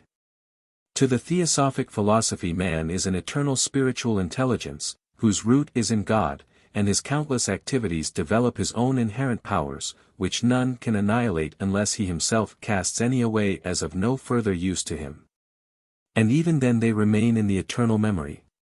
To such a being, universes are but instructive toys, serving his education, and they may crash into splinters without disturbing his serene equanimity, for they are only means to an end.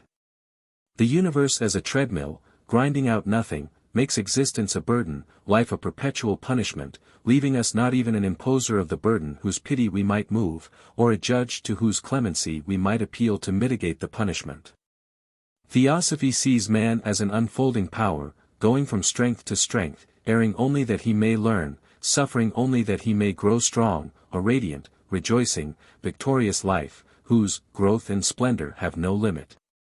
Philosophically considered, man, like all else, is composed of but two factors, spirit and matter. The various bodies which occult science describes are, from the philosophical viewpoint, his material sheath. They are, in totality, merely his body.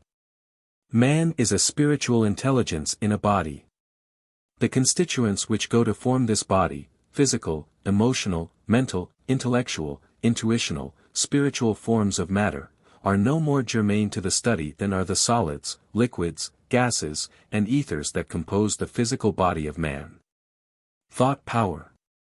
Thought being the manifestation of creativeness, the third aspect of the human triplicity, Theosophic philosophy applies it to quicken human evolution. The application of the general laws of the evolution of mind to this quickening of the evolution of a particular consciousness is called in the East yoga. The word means union, and is used to indicate the conscious union of the particular with the universal self, and all the efforts leading to that consummation. The method of yoga is purely scientific, the knowledge of the laws of mental and intellectual evolution having been gained by observation and established by experiment. It has been proved, and can ever be reproved, that thought, concentrating itself attentively on any idea, builds that idea into the character of the thinker. And a man may thus create in himself any desirable quality by sustained and attentive thinking, meditation. The careless play of thought on undesirable ideas and qualities is an act of danger, creating a tendency towards such undesirable things, and leading to actions embodying them. Action is a triplicity. Desire conceives it, thought plans it, and the final act is the embodiment of both. Hence that final act is often precipitated by favorable circumstances when desire has grown strong, and thought has completely sketched the carrying out. The mental action precedes the physical, and when a man has dallied in thought with the idea of a good or of an evil action, he may find himself performing it in the outer world even before he realizes what he is doing. When the gate of opportunity has swung open, the mental action rushes out into the physical. Concentrated mental activity may be directed to the mental, emotional, and physical bodies, recreating them to an extent proportional to the energy, perseverance, and concentration employed. All schools of healing, Christian Science, mental science, utilize this powerful agency in obtaining their results, and their utility depends on the knowledge of the practitioner as to the force which he is employing. And as to the environment in which he is using it, the environment consisting largely of the bodies of his patient. Innumerable successes prove the existence of the force that is wielded, and failures do not show that the force is non-existent, but only that the manipulation of it was not skillful, and could not evoke sufficient of it for the task at hand. Thought power being recognized in Theosophic philosophy as the one creator, it is seen as working in evolution, and as having planned for the evolution of the human consciousness the admirable method of reincarnation. Under the law of action and reaction, called in the East, karma. Reincarnation. The object of man's assumption of bodies, incarnation, has already been explained. We have seen that his three higher bodies form his permanent clothing, and that they grow and increase with the unfolding of his consciousness.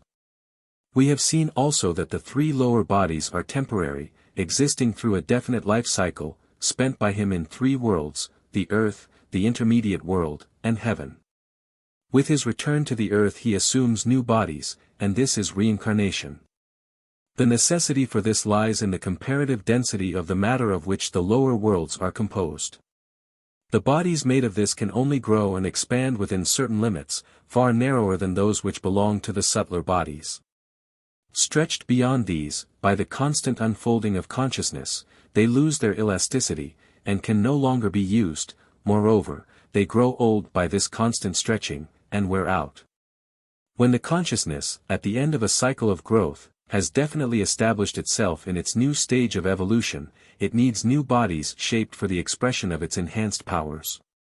If this were not arranged for in the plan, we should be like children enclosed in iron armor, and stunted in their growth by its non-expansiveness. Children grow out of their clothes, and we give them new ones. We grow out of our bodies, and are given new ones by our Father, the Logos. The method is simple enough. A seed of divine consciousness is sown in the soil of human life. Nourished by that soil, which is experience, stimulated by the sunshine of joy, expanded by the rain of sorrow, it swells and burgeons out into plant, flower, and fruit, until it attains the likeness of the parent tree. Put without metaphor, a human spirit, a germinal life, enters the babe of a savage. He has scarcely any intelligence, no moral sense. He lives there for some 40 or 50 years, dominated by desires, robs, murders, finally is murdered. He passes into the intermediate world, meets many old enemies, suffers, sees dimly that his body was murdered as a result of murdering others, comes to a vague conclusion unfavorable to murder. This is very faintly impressed on his consciousness. He enjoys the results of any dawning love he may have felt. He comes back a trifle more knowledgeable than at his first birth. This is repeated over and over again, till he has gradually but definitely arrived at conclusions that murder and theft and other such actions cause unhappiness, and love and kindness cause happiness. He has thus acquired a conscience, and it is easily overborne by any strong desire. The interval between births is at first very short, but it gradually lengthens, as his thought power increases, until the regular round of the three worlds is established. In the first he gathers experience. In the second he suffers for his mistakes, in the third he enjoys the outcome of his good thoughts and emotions, and here also he worked the whole of his good mental and moral experiences into mental and moral faculties. In this heavenly world, further, he studies his past life, and his sufferings, due to his mistakes, bring him knowledge, and thus power. Every pain that I suffered in one body became a power which I wielded in the next. Edward Carpenter, Towards Democracy, The Struggle of Man with Satan. His stay in the third world increases in length and richness of yield as he progresses. At last he approaches the term of his long pilgrimage. He enters the path, passes through the great initiations, and reaches human perfection. See Section 4, The Path to Perfection and Divine Men. For him, reincarnation is over, for he has spiritualized matter for his own use, and while he may wear it, it cannot blind or rule him. Looking at this long turning wheel of births and deaths, a man may feel a sense of weariness. But it must be remembered that each life period is new to the one living through it. By a wise arrangement, a man down here forgets his past, at least until he is strong enough to bear its weight, and as Goethe said rejoicingly, we return bathed and fresh. There is no sense of weariness in the child, joyously springing out to meet his new life, but a sense of glad vitality, of eager enjoyment, of ever-fresh delights. A wayworn soul, entering into a child's body, weighed down by the memory of past struggles and blunders, of loves and hates, would be a poor exchange for the gladness of healthy childhood. Every life is a new opportunity, and if we have wasted one life, we have always another chance. Reincarnation is essentially a gospel, good news, for it makes an end of despair, encourages effort, cheers with the proclamation of final success, and ensures the permanence of every fragment, every seed, of good in us. And time enough for the least evolved to flower into perfection. Its value as an explanation of life is untold. The criminal, the lowest and vilest, the poorest, foulest specimen of our race, is only a baby soul, coming into a savage body, and thrown into a civilization for which he is unfit if left to follow his own instincts. But which will provide for him a field of rapid evolution if his elders take him in hand and guide him firmly and gently. He is now at the stage at which the average commonplace men were standing 1,000,000 years or so years ago, and he will evolve in the future as they have evolved in the past. There is no partiality shown to those who are situated differently from him, there is only difference of age. The inborn inequality in men need no longer distress us, the inequality between the splendidly shaped and the cripple, the healthy and the diseased, the genius and the fool, the saint and the criminal, the hero and the coward. True, they are born thus, and bring with them into the world these inequalities which they cannot transcend. But they are either much younger in experience, or have built themselves as they are under the laws of nature. Every weakness will disappear in time, opportunity after opportunity will come to them, every height is open to them to climb with the strength necessary for its scaling. The knowledge of reincarnation guides us, as we shall see in section 5. In dealing with social problems. It shows us also how the social instincts have evolved, why self-sacrifice is the law of evolution for man, how we may plan out our own future evolution under natural laws. It teaches us that qualities evolved from earthly experience are returned to earth for the service of man, and how every effort brings its full result under unerring law. By giving him sufficient time, it puts into man's hands the power to make his destiny as he wills, and to create himself after his ideals. It points to a future of ever-growing power and wisdom, and rationalizes our hope of immortality. It makes the body the instrument of the spirit instead of his owner, and removes the fear that as the spirit required a physical body in order to come into existence at birth, he is likely to perish when deprived of that body by death. As Hume said, it is only theory of immortality that the philosopher can look upon. Memory of past lives has its seat in the intellect, not in the mind, in the permanent individual, not in the mortal person. We saw in section I that the lower bodies perished at and after death, and that new ones were built wherewith to enter on the new life period. These have not passed through the experiences of past lives. How, then, should the memory of these abide in them? The man who would remember his past must become conscious in the causal body, wherein the means of memory reside, and learn further to send down the memories garnered therein into his consciousness working in the brain. Through the practice of yoga this may be done, and he can then unroll and read the imperishable scroll of the past. We are in the habit of regarding reincarnation from the viewpoint of the mortal nature of man, and thus seeing a succession of lives, which we describe as reincarnations. But it might sometimes be well to consider the question from the viewpoint of the eternal man, the monad manifesting as the triple spirit. Thus looked at, reincarnation disappears, unless we say that a tree reincarnates with each spring when it puts out a new crop of leaves, or a man reincarnates when he puts on a new coat. This personality, which looms so large down here, is only a new set of leaves, or a new coat. The man knows himself as one man all through, with an unbroken continuity of consciousness, with a single identity, and an uninterrupted memory. The days of his mortal life have for him no more weariness than the long succession of mortal days have for our consciousness working through the physical body. We rise in the morning and go forth to interests ever renewed, and each new day brings its own pleasures and pains which we live through with zest. The fact that our physical body is always changing does not trouble us a bit. We are the same, inside it. And so, in the larger life, we are the same, the ever-living, ever-working spirits. When we realize this, pain and weariness drop away, for we see them as belonging to that which is not ourselves. To stand in the fixed center, and to look at the whirling wheel from there, is very refreshing and very useful. If any of my readers feel tired, I would invite them to seek for a while this place of peace. The law of action and reaction. Reincarnation is carried on under the law of action and reaction, karma. The word karma means action, and we have seen above that every action is a triplicity. The Hindu, who has studied psychology for thousands of years, analyses action as made up of three factors: will, or desire, draws the mental energies together and directs them towards accomplishment. The act itself takes form in the mental world. It is then ready for manifestation, and is, as it were, pressing outwards towards embodiment. It is thrown out into the physical world, when the thinker can create an opportunity by his willpower, or when an opportunity presents itself. It is then precipitated as a visible act. The whole process is regarded by the Hindu as a triple unity, and he calls it karma, action. The clear understanding of this is needed for the grasping of the three subsidiary laws which affect our future destiny.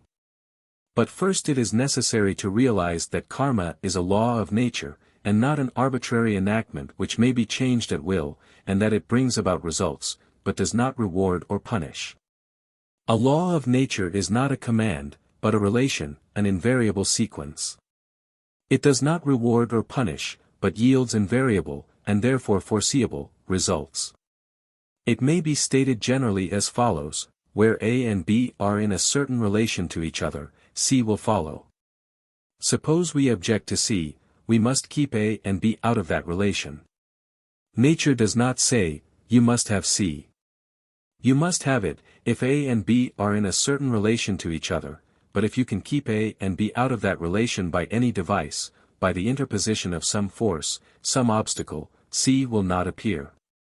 Hence the better we understand nature, the more we can have our own way in the midst of her laws. Every law of nature is an enabling force to the man of understanding, though a compelling force to the ignorant. We are perfectly free to balance these forces against each other, to neutralize those which are against our purpose while we leave free to act those only which will accomplish it. It was truly said, nature is conquered by obedience. The ignorant man is her slave and her plaything, the man of knowledge is her conqueror and her king. Karma is a law of nature, it compels the ignorant, but it gives freedom to the wise. The three subsidiary expressions of it that bear most on our destiny are: thought builds character, desire attracts its object, and creates opportunity for grasping it. Action causes a favorable or unfavorable environment according as it has brought happiness or unhappiness to others. 1. We have already seen the first, in dealing with thought power. Anyone who chooses to spend 5 minutes regularly every morning in steady thought on any virtue which he does not possess will find that virtue, after a time the length of which depends on the steadiness and strength of his thought, showing itself forth in his character. 2. A strong and firm wish brings about its own accomplishment. This is very often seen within the limits of a single life. A review of several successive lives places the existence of the law beyond doubt. 3. Those who make others happy, reap happiness for themselves. Happiness is found by not seeking it, and ever eludes those who grasp at it most passionately. Most strongly does this, again, come out in reviewing a succession of lives. The man who has caused widespread happiness is born into prosperous circumstances, while the man who has caused unhappiness appears in an unfortunate environment. But so exactly does the law work: thought builds character, that is, he has caused the happiness from a selfish motive. His selfishness will result in a nature which is itself miserable, even when surrounded by all that should make life pleasant. Though the mills of God grind slowly, yet they grind exceedingly small. Though he stands and waits with patience, with exactness grinds he all. Karma being the result, at any given time, of all the thoughts, desires and actions of the past, manifested in our character, our opportunities, and our environment, it limits our present, if we are mentally dull. We cannot suddenly become brilliant. If we have few opportunities, we cannot always create them. If we are crippled, we cannot be hale. But as we create it, so can we change it, and our present thoughts, desires and actions are changing our future karma day by day. Moreover, it is well to remember, especially if we are facing a coming disaster, that the karma behind us is as mixed as our present thoughts, desires and actions. A review of any day will show that it contains some good thoughts and some bad, some noble desires and some base, some kindly actions and some unkindly. Each kind has its full effect, the good making good karma and the bad making bad. Hence when we face misfortune we have behind us a stream of force which will aid us in turning it aside, and another which weakens us. One of these may be overwhelmingly strong, helping or hindering us. If so, our present effort will play but a small part in the result, but very often the two forces are fairly equally balanced, and a strong present effort will turn the scale. A knowledge of karma should thus strengthen effort, not paralyze it, as unfortunately is sometimes the case with those whose knowledge is very small. It must never be forgotten that karma, being a law of nature, leaves us just as much freedom as we are able to take. To talk of interfering with karma is to talk nonsense, except in the sense that one may talk of interfering with gravity. In that sense we may interfere with both just as much as we can. If our muscles are weak from fever, we may be unable to walk upstairs against gravitation, but if we are strong, we can run up gaily, defying gravitation to keep us in the hall below. So with karma. Once more, nature does not command anyone to do one thing or another, she lays down invariable conditions under which things can, or cannot, be done. It is for us to find out the conditions which will enable us to succeed, and then all her forces work with us and accomplish our desires. Yoke your wagon onto, said Emerson, and then the force of the star will draw your wagon to the place where you will have it. One other practical point is of grave importance. We may in the past have made some special karmic force for evil so strong that we are unable to overbear it by any force we can bring to bear against it today. Under such circumstances we are driven to do wrong, even when we wish to do right, and feel ourselves to be as helpless as a straw driven before the wind. Never mind. We still have resources. When the temptation to evil comes, we may meet it in one of two ways. Feeling that we must yield, we may yield supinely, and thus forge another link in the deadly chain of evil habit. But the knower of karma says, I have created this hateful weakness by countless yieldings to low desire, I set against it the higher form of desire, my will, and I refuse to yield. Battling against temptation, the man is forced surely back, step by step, until he falls over the precipice, and yields in act, though not in will. To the eye of the world, he has fallen, a helpless victim in a hopeless slavery. To the eye of the knower of karma, he has, by his gallant struggle, filed away much of the chain that is still round his limbs, a few more such failures, and the chain will snap, and he will be free. A habit made by many wrong desires cannot be destroyed by one effort of right desire, except in those rare cases in which the God within awakes, and with one touch of the fiery spiritual will burns up the chains. Such cases of conversion are on record, but most men tread the longer path. The more we understand karma, the more it becomes a power in our hands, instead of a power which binds them. Here, perhaps more than anything else, knowledge is power. Section 4. Theosophy as Religion. We have seen that spirit, as man, has three aspects, manifesting himself as will, intuition, and intellect, in the three subtlest bodies. But the word is also used in a narrower sense, denoting the first of the three aspects, that which is manifested in the highest world of our fivefold system, the spiritual, or nirvanic world where his manifestation is will, or power. Often also, the word is used to denote the two higher aspects by being made to include intuition, and no objection can be raised to this. The two aspects indeed represent the spiritual nature of the human being, as intellect and mind represent his intelligence, the emotions his feelings, and the body his instrument of action. We have seen that as this diversion marks out the four great departments of human thought, the scientific, the ethico-artistic, the philosophical, and the religious, it is therefore a convenient one. But for the sake of perfect clearness I shall use the word spirit to denote the monad clothed in an atom of the highest manifested world, and the word intuition to denote him clothed in an additional atom of the next lower one. The word religion covers man's search for God's answer to the searching. God's answer is his self-revelation to the seeking spirit who is man. As the atmosphere surrounds us and interpenetrates us, but we remain unconscious of its presence though our very life depends on it, so the universal spirit surrounds and interpenetrates the particularized spirit. And the latter knows not him on whom his life depends. Closer is he than breathing, nearer than hands and feet. To know God is, then, the essence of religion, as we have seen that all religions testify, all else is subordinate, and the man who thus knows is the mystic, the Gnostic, the Theosophist. The names are indeed borne by many, but only those who know can wear them in their full significance. God is immanent in everything, is the statement of the truth in nature which makes such knowledge possible. God is all and in all is the Christian way of putting the same truth, though as Paul puts it in the future, the mystic puts it in the present. What does it mean? The immanence of God. It means that the essence of religion is this recognition of God everywhere. The true theosophist sees in each a portion of the divine splendor. In the stability of the mountains, in the might of the crashing billows, in the rush of the whirling winds, he sees his strength. In the star-strewn depths of space, in the wide stretchings of deserts, he sees his immensity. In the colors of flower-spangled meadows, in the rippling laughter of brooklets, in the green depths of forest shades, in the gleaming expanse of snowy mountain peaks, in the waving of the golden corn in the sunshine. In the silver wavelets in the moonlight, he sees his beauty.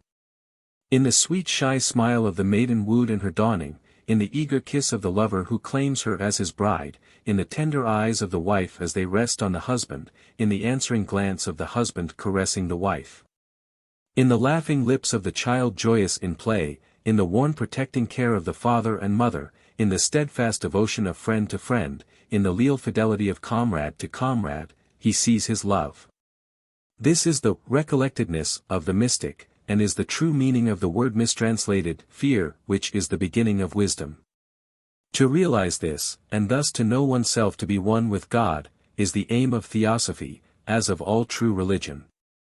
All else is means to this end. Theosophical Teachings. The common doctrines of religions, that which has been believed everywhere, at all times, and by everyone, form the body of doctrines promulgated by Theosophy. These are, the one existence, the one God, manifested in the universe under three aspects, persons, from persona, a mask, the hierarchies of superhuman beings, devas, angels, and archangels. The incarnation of spirit in matter, of which reincarnation is the human phase, the law of action and reaction, as a man sows, so shall he reap, the existence of the path to perfection, and of divine men. The three worlds, physical, intermediate and heavenly, and the higher heavens, the brotherhood of humanity. These are the leading doctrines of universal religion. They can all be proved to be true by the wider science which investigates the manifested worlds, excluding none from its study so far as its instruments can reach. Hence Theosophy is everywhere the defender and helper of religions, serving each in its own domain, pointing out to each man the sufficiency of his own faith, and urging him to deepen and spiritualize his beliefs rather than to attack the forms preferred by others. It is thus a peacemaker among conflicting creeds, a carrier of goodwill, amity, and tolerance wherever it goes. Knowing that all religions come from one source, the White Brotherhood, it discourages bitterness of feeling among religionists and all virulent attacks by one on another. And hence we say of the Theosophical Society, its vehicle, peace is the watchword, as truth is its aim. The path to perfection and divine men. This is a teaching which, though found in all religions, has dropped much out of sight in modern days, till reproclaimed in Theosophy, and may therefore be fitly sketched here. It is very fully described in Hinduism, Buddhism, Roman Catholic Christianity, and Sufism, mystic Mohammedanism, and its main features are identical in all. The man who would enter the path must recognize unity as his aim, and this is to be reached by profound devotion to God and unwearying service of man. The first stage is named purification in the Christian books, the probationary or preparatory path in the others. The Christian name gives the negative side, the getting rid of weaknesses. The non-Christian the positive side, the acquirement of 4 qualifications. These are, 1. Discrimination between the real and the unreal, 2. Dispassion, or desirelessness as regards the unreal. 3. The 6 jewels, or good conduct, comprising self-control in thought, self-control in action, tolerance, endurance, confidence in the God within, and equanimity or balance, for desire for union, or love. The partial but definite acquirement of these by the candidate brings him to the entrance of the path of illumination, to use the Christian term, of the path of holiness, or the path, to use the non-Christian. Theosophy follows the older nomenclature, which divides this path into 4 stages, each entered by an initiation. Initiation is a definite ceremony, conducted by the perfected members of the White Brotherhood, under the sanction of its head. It gives to the new initiate an expansion of consciousness, and admits him to a definite rank in the Brotherhood. He is pledged to service, and is what is technically called safe forever. That is, he cannot drop even temporarily out of evolution during its period of activity. Each successive initiation carries with it certain definite obligations, which must be fully discharged before the next step can be taken. The fifth initiation perfects the man, closing his human evolution. By that he becomes a liberated spirit, he has reached the further shore. Some of these remain on our earth, to watch over and forward human evolution. Others depart to fill the various offices needed for the helping of our own and other planets, and for the general guidance of the solar system. Those we call masters are among those who remain on our earth, and they form the fifth grade of the White Brotherhood. Other ranks rise above them, until the head of the whole hierarchy is reached. Government of our world. The world is divided into areas, each of which has a master at its head, and he guides its activities, selects some men as his instruments, uses them, lays them quietly aside when useless, seeking ever to inspire, to guide, to attract, to check, but never to dominate the human will. The great plan must be carried out, but it is carried out by utilizing free agents, who pursue certain aims which attract them, power, fame, wealth, and the rest. Where a man's aims, if carried out, will forward the plan, opportunities to rise are placed in his way, and he obtains what he wants, ignorantly accomplishing a little bit of the plan. All the world's a stage, and all men and women merely players, but the drama is written by the divine playwright. Men can only choose their parts, limited in their choice by the karma they have created in their past, that includes their capacities. Further, there are great departments in the government of the world, that includes the whole planet. The administrative department, that rules seismic changes, the raising and submerging of continents, the evolution of races, sub-races, and nations, and the like, has among its leading officials the Manus. A Manu is a typical man, and each root race has its Manu, embodying its type in its highest perfection. See Section 6, Some Details About Systems and Worlds, p. 87-88. The teaching department is headed by the Bodhisattva, or Christ, the supreme teacher of gods and men. He founds religions directly or through his messengers, and places each under the protection of a master, he himself superintending and blessing all. When he becomes a Buddha, he leaves the earth, and is succeeded by another as Bodhisattva. These mighty beings are the vice-regents on our earth of the Supreme Lord, the Logos, or manifested God. They are ministers of his, that do his pleasure. Thus it comes to pass that his world is guided, protected, assisted, as it slowly rolls upwards, by the long road of evolution, to his feet. Section 5. Theosophy applied to social problems. It may help the reader to understand the value of theosophy in its bearing on life. If we consider how it may be applied to the resolution of some of the more painful problems which confront us in the present state of society. Many suggestions may be drawn from civilizations founded and ruled in the past by members of the White Brotherhood, although, under the greatly changed conditions now prevailing, new applications of the fundamental principles must be devised. The foundation of a stable society must be brotherhood. The need for every human being is for happiness and for conditions favorable to his evolution, and the duty of society is to supply an environment which yields these. The birth of the human being into an organized society gives to him a claim, and to society a duty, the claim of a child on its parents, the duty of the parents to the child. It is natural and proper claim of the younger on the elder that has been perverted into the aggressive doctrine of rights. Animals, children, the sick, the ignorant, the helpless, all these have rights, the right to be kindly used, protected, nursed, taught, shielded. The strong, the grown-up, have only duties. Organized society exists for the happiness and welfare of its members, and where it fails to secure these it stands ipso facto condemned. Government exists only for the good of the governed. So said Pythagoras, preaching on the hill at Tauromenion, and the phrase has echoed down the centuries, and has become the watchword of those who are seeking the betterment of social conditions. Only when the good of the governed is sought and secured does the state deserve the eloquent description with which the great Greek teacher closed one of his lectures to the Greek colony of Naxos, whose citizens were gathered round him on the hill. Listen, my children, to what the state should be to the good citizen. It is more than father or mother, it is more than husband or wife, it is more than child or friend. The state is the father and mother of all, is the wife of the husband, and the husband of the wife. The family is good, and good is the joy of the man in wife and in son. But greater is the state, which is the protector of all, without which the home would be ravaged and destroyed. Dear to the man is honor of the woman who bore him, dear the honor of the wife whose children cling to his knees, but dearer should be the honor of the state that keeps safe the wife and child. It is the state from which comes all that makes your life prosperous, and gives you beauty and safety. Within the state are built up the arts, which make the difference between the barbarian and the man. If the brave man dies gladly for the hearthstone, far more gladly should he die for the state. Pythagoras has become the master K.H. well known in connection with the Theosophical Society, and he speaks out the theosophical ideal of the state, the father-mother of its citizens, the protector of all.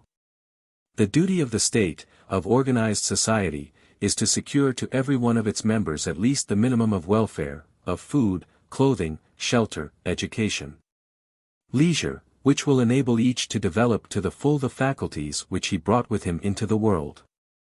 There is no necessity for the existence of starvation and poverty, of overwork and absence of leisure, of lack of comfort and the means of enjoyment. Human brains are quite clever enough to plan out a social system in which every citizen should have enough for a happy life. The only obstacles are selfishness and want of will. It was done long ago under the king initiates who ruled in the city of the Golden Gate and in Peru. It was done in the time of King Ramachandra, as may be read in the Ramayana. It was done when the Manu ruled in the city of the bridge. Much of interest and value may be found on the Manu's policy in Bhagwan Das' Science of Social Organization. But it must be planned out by wisdom, not by ignorance, and brought about by the love and sacrifice of the higher, and not by the usurping of the lower. Mobs can make revolutions, but they cannot build a state. Principles of the New Order. Basing itself on the study of the past, Theosophy can lay down certain principles, to be worked out into details by the highly educated and experienced. The principles are, that government should be in the hands of the elders, i.e., the wisest, the most experienced, and the morally best, that the possession of ability and power imposes the duty of service. That freedom brings happiness only to the educated and self-controlled, and that no one, so long as he is ignorant and unself-controlled, should have any share in the governing of others. And should only have such freedom as is consistent with the welfare of the community.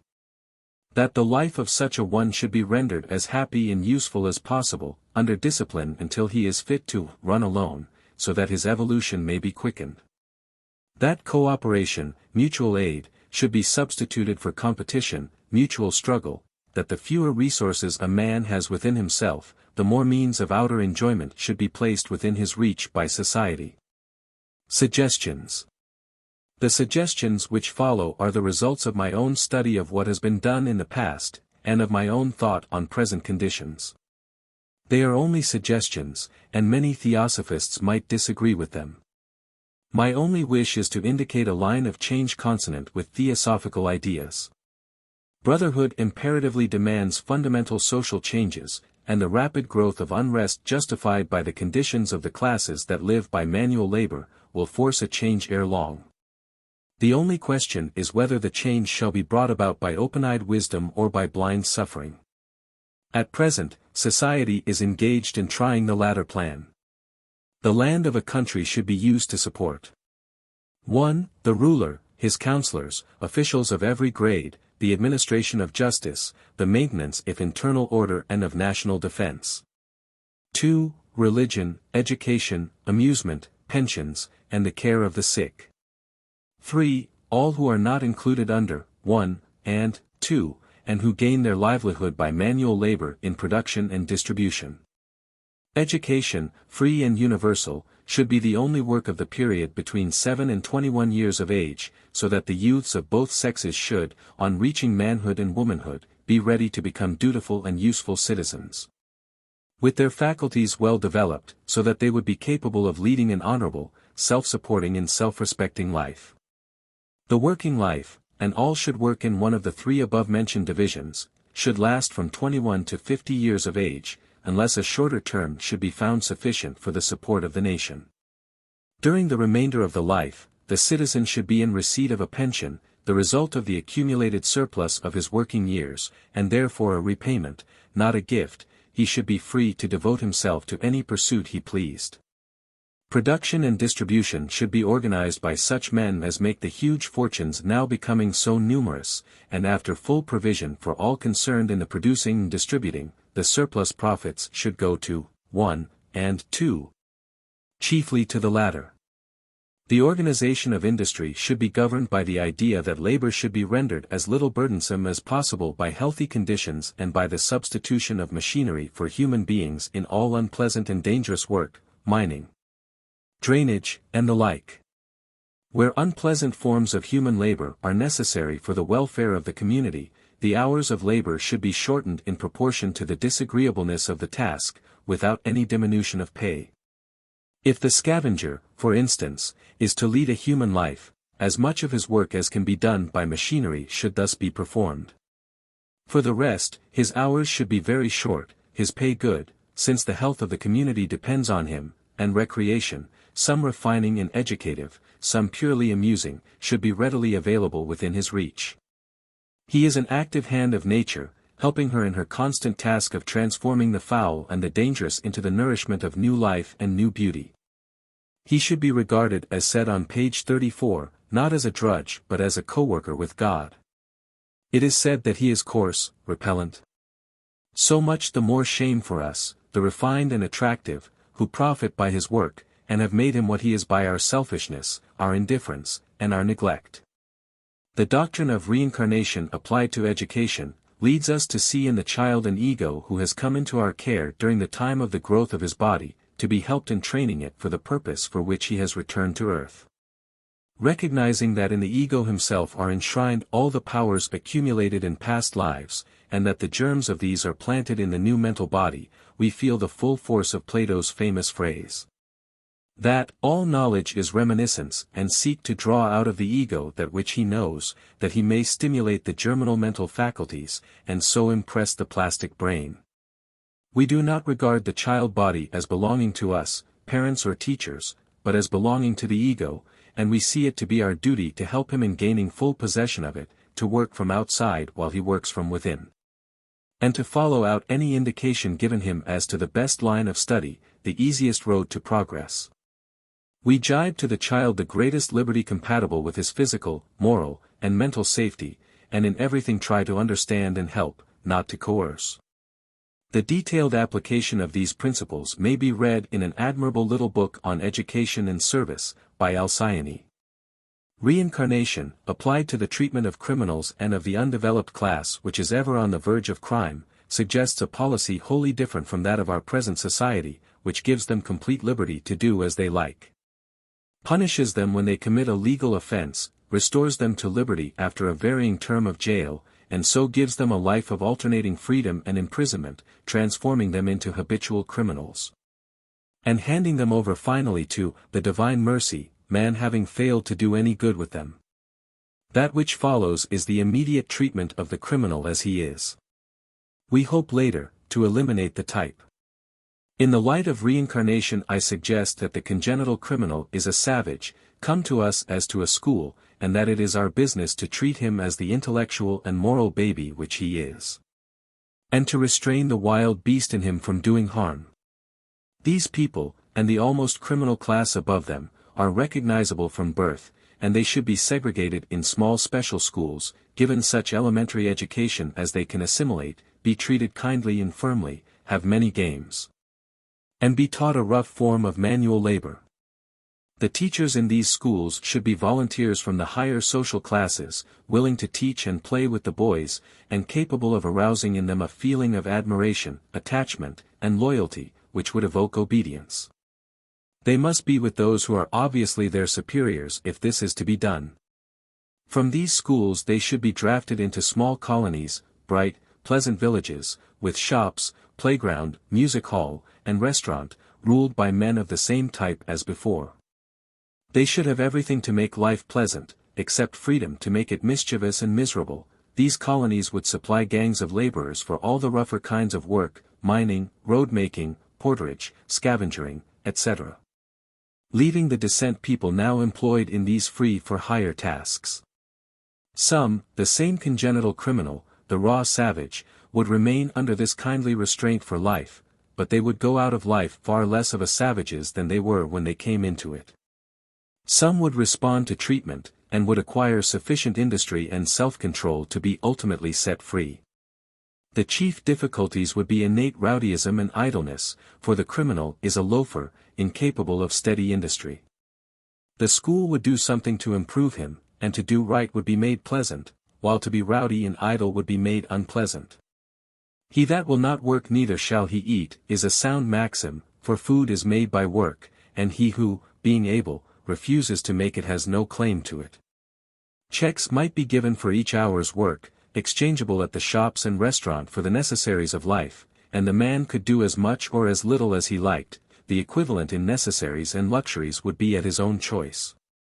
It is only possible here to indicate the broad lines of the solution of this problem, and similar methods would be employed, mutatis mutandis, with girls and women of the corresponding type.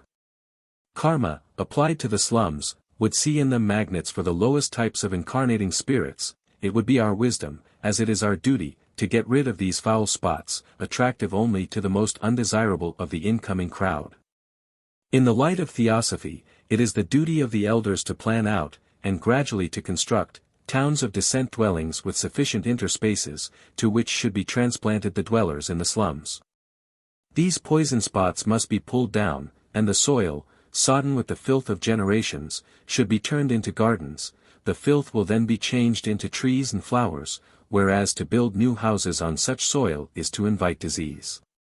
Moreover, beauty must be sought, for, as said in section 2, it is a necessity of life for all, not a luxury for a few.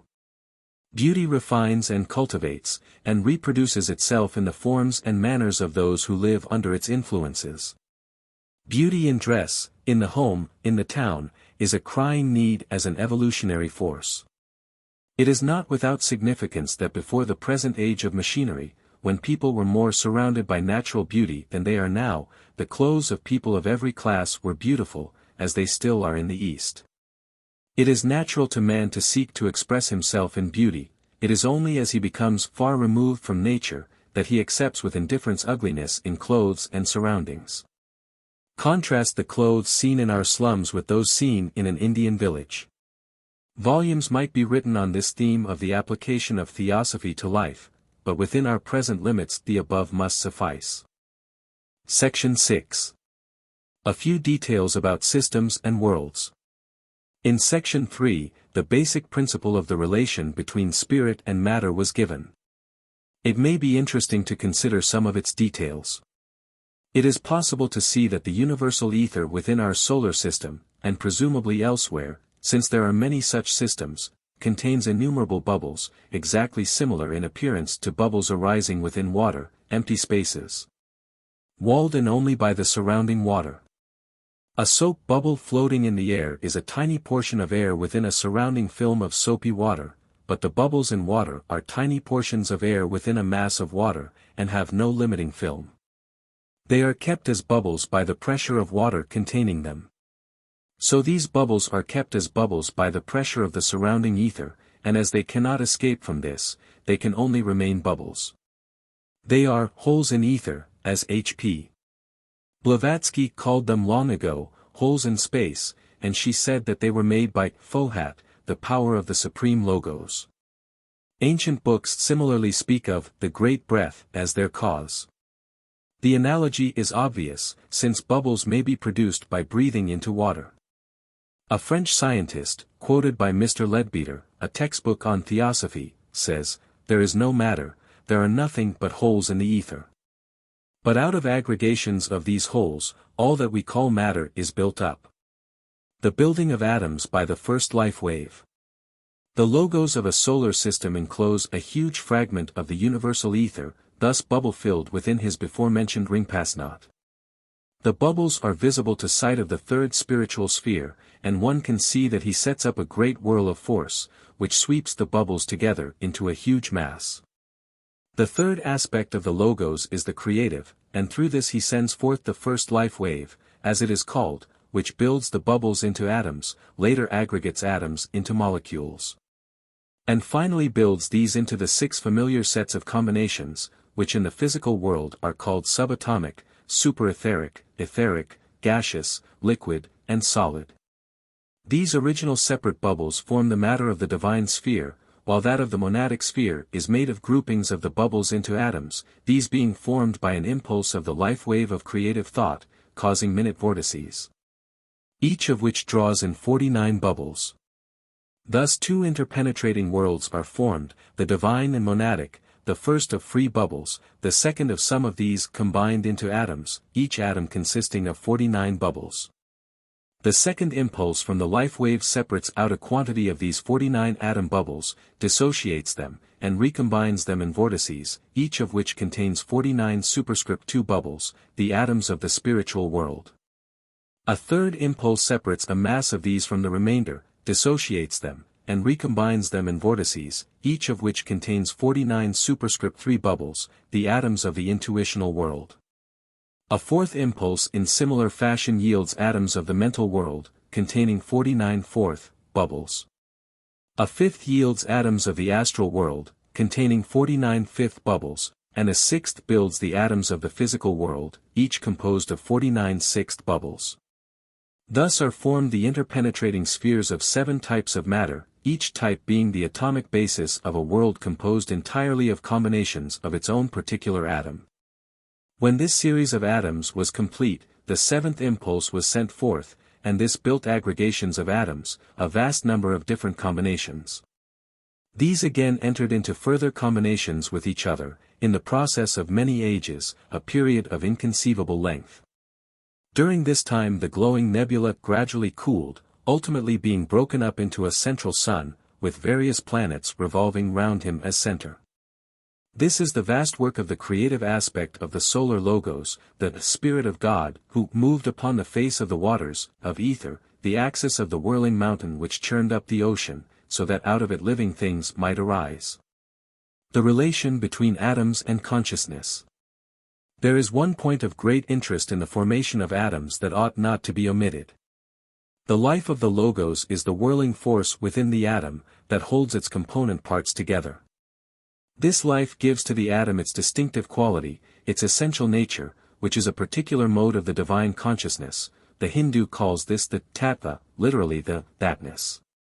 Tat, that, is a reverent expression for the divine being, and thatness indicates godness or God nature. Each atom has thus its godness. The measure of the vibration of the atom, imposed upon it by the will of the logos, is the tanmatra, the measure of that. This is the axis of the atom, like the axis of crystals. They are imaginary lines. But imagination is the creative power, and these lines govern the form of the crystal, though they are non-existent. Lines of the thought force of the logos, the angular divergence of which, within the fixed limits of vibration, determines its surface form. Each type of atom has its own peculiar work, for the states of consciousness manifested by the logos within his universe, what he is outside it none, save his peers, can tell, are identical in quality, though not in quantity. With the states of consciousness in man, the faint image of his glory. It is thus his consciousness within the atom which answers to our consciousness, stage by stage, the material of the atom faithfully reflecting each stage in the wavelengths of its vibrations. Thus the atom of the spiritual world vibrates in answer to the modes of spirit, spirit being its life, that of the intuitional world to the modes of intuition, for a like reason, that of the mental world to the modes of the intellect. That of the emotional world to the modes of emotion and passion, that of the physical world to the modes of vitality, all for like reasons. Each change in consciousness in any of these states is at once answered by a change of vibration in the corresponding matter. Any vibration set up in matter is at once answered by a change in the corresponding state of consciousness. For instance, all the matter of the emotional, or astral, sphere is composed of atoms, the life in which is emotion, and the measure of vibration of which is correlated to emotion, to express and respond to it. The whole huge gamut of emotions, passions, desires, is played by consciousness on this matter, and pure passion and desire on this matter only.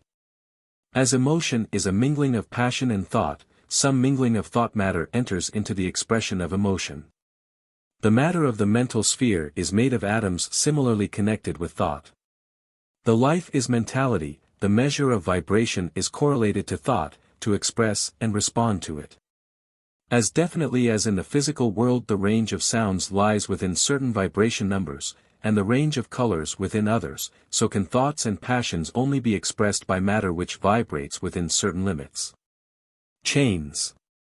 When this part of the work has proceeded sufficiently far for planets to be possible within the solar system, a series of 6 globes composed of the matter of the spheres of varying densities is formed in connection with each planet, 7 globes, including the planet. Such a series is called a chain, and during its period of evolution it passes through 7 stages, or lives. There is thus a succession of 7 chains, and this complete series is termed a scheme of evolution, and is under the charge of a mighty spiritual intelligence, called by Theosophists a ruler of 7 chains, called also a planetary logos. But the name causes confusion. There are 10 of these in our solar system, but only 7 are in manifestation, ruled by the 7 spirits before the throne of God, mentioned in the Revelation of St. John. They are at different stages of evolution, marked by the sphere of matter in which their lowest globes exist. Thus the Neptunian and the Terrene chains have each 3 globes in the physical sphere, for these are both at their deepest point of descent into matter, in their middle, or 4th life. The 7 globes of the Earth chain include Mars, the Earth, and Mercury, those of the Neptunian, Neptune and his 2 satellites. Those who are interested in this part of theosophical study must pursue it in larger books, for it is naturally very complicated. The building of forms by the second life wave. Let us consider our own chain.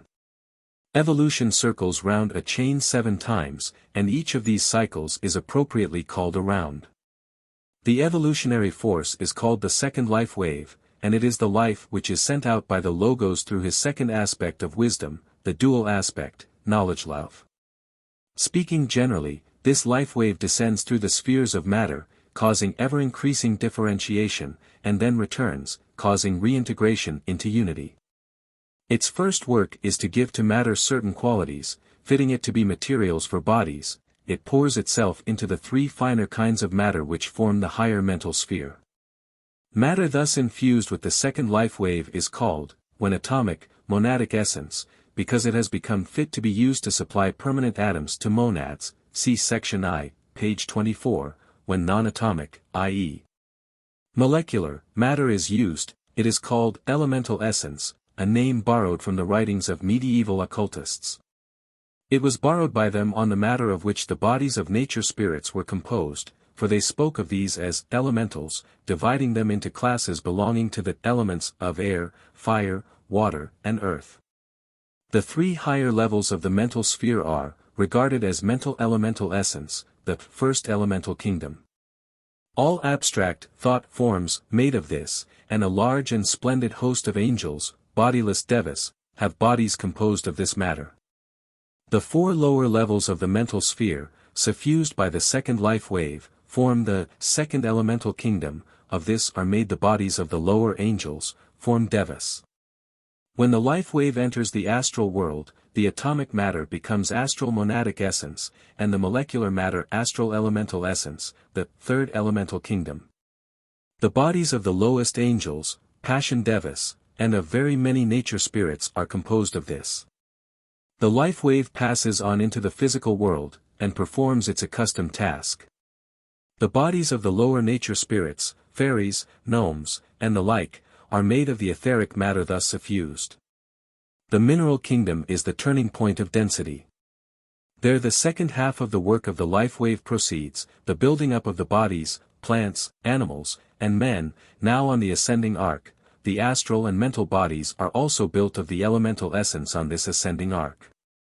Hence the conflict that often arises between the life of the man and the life of the matter of his bodies.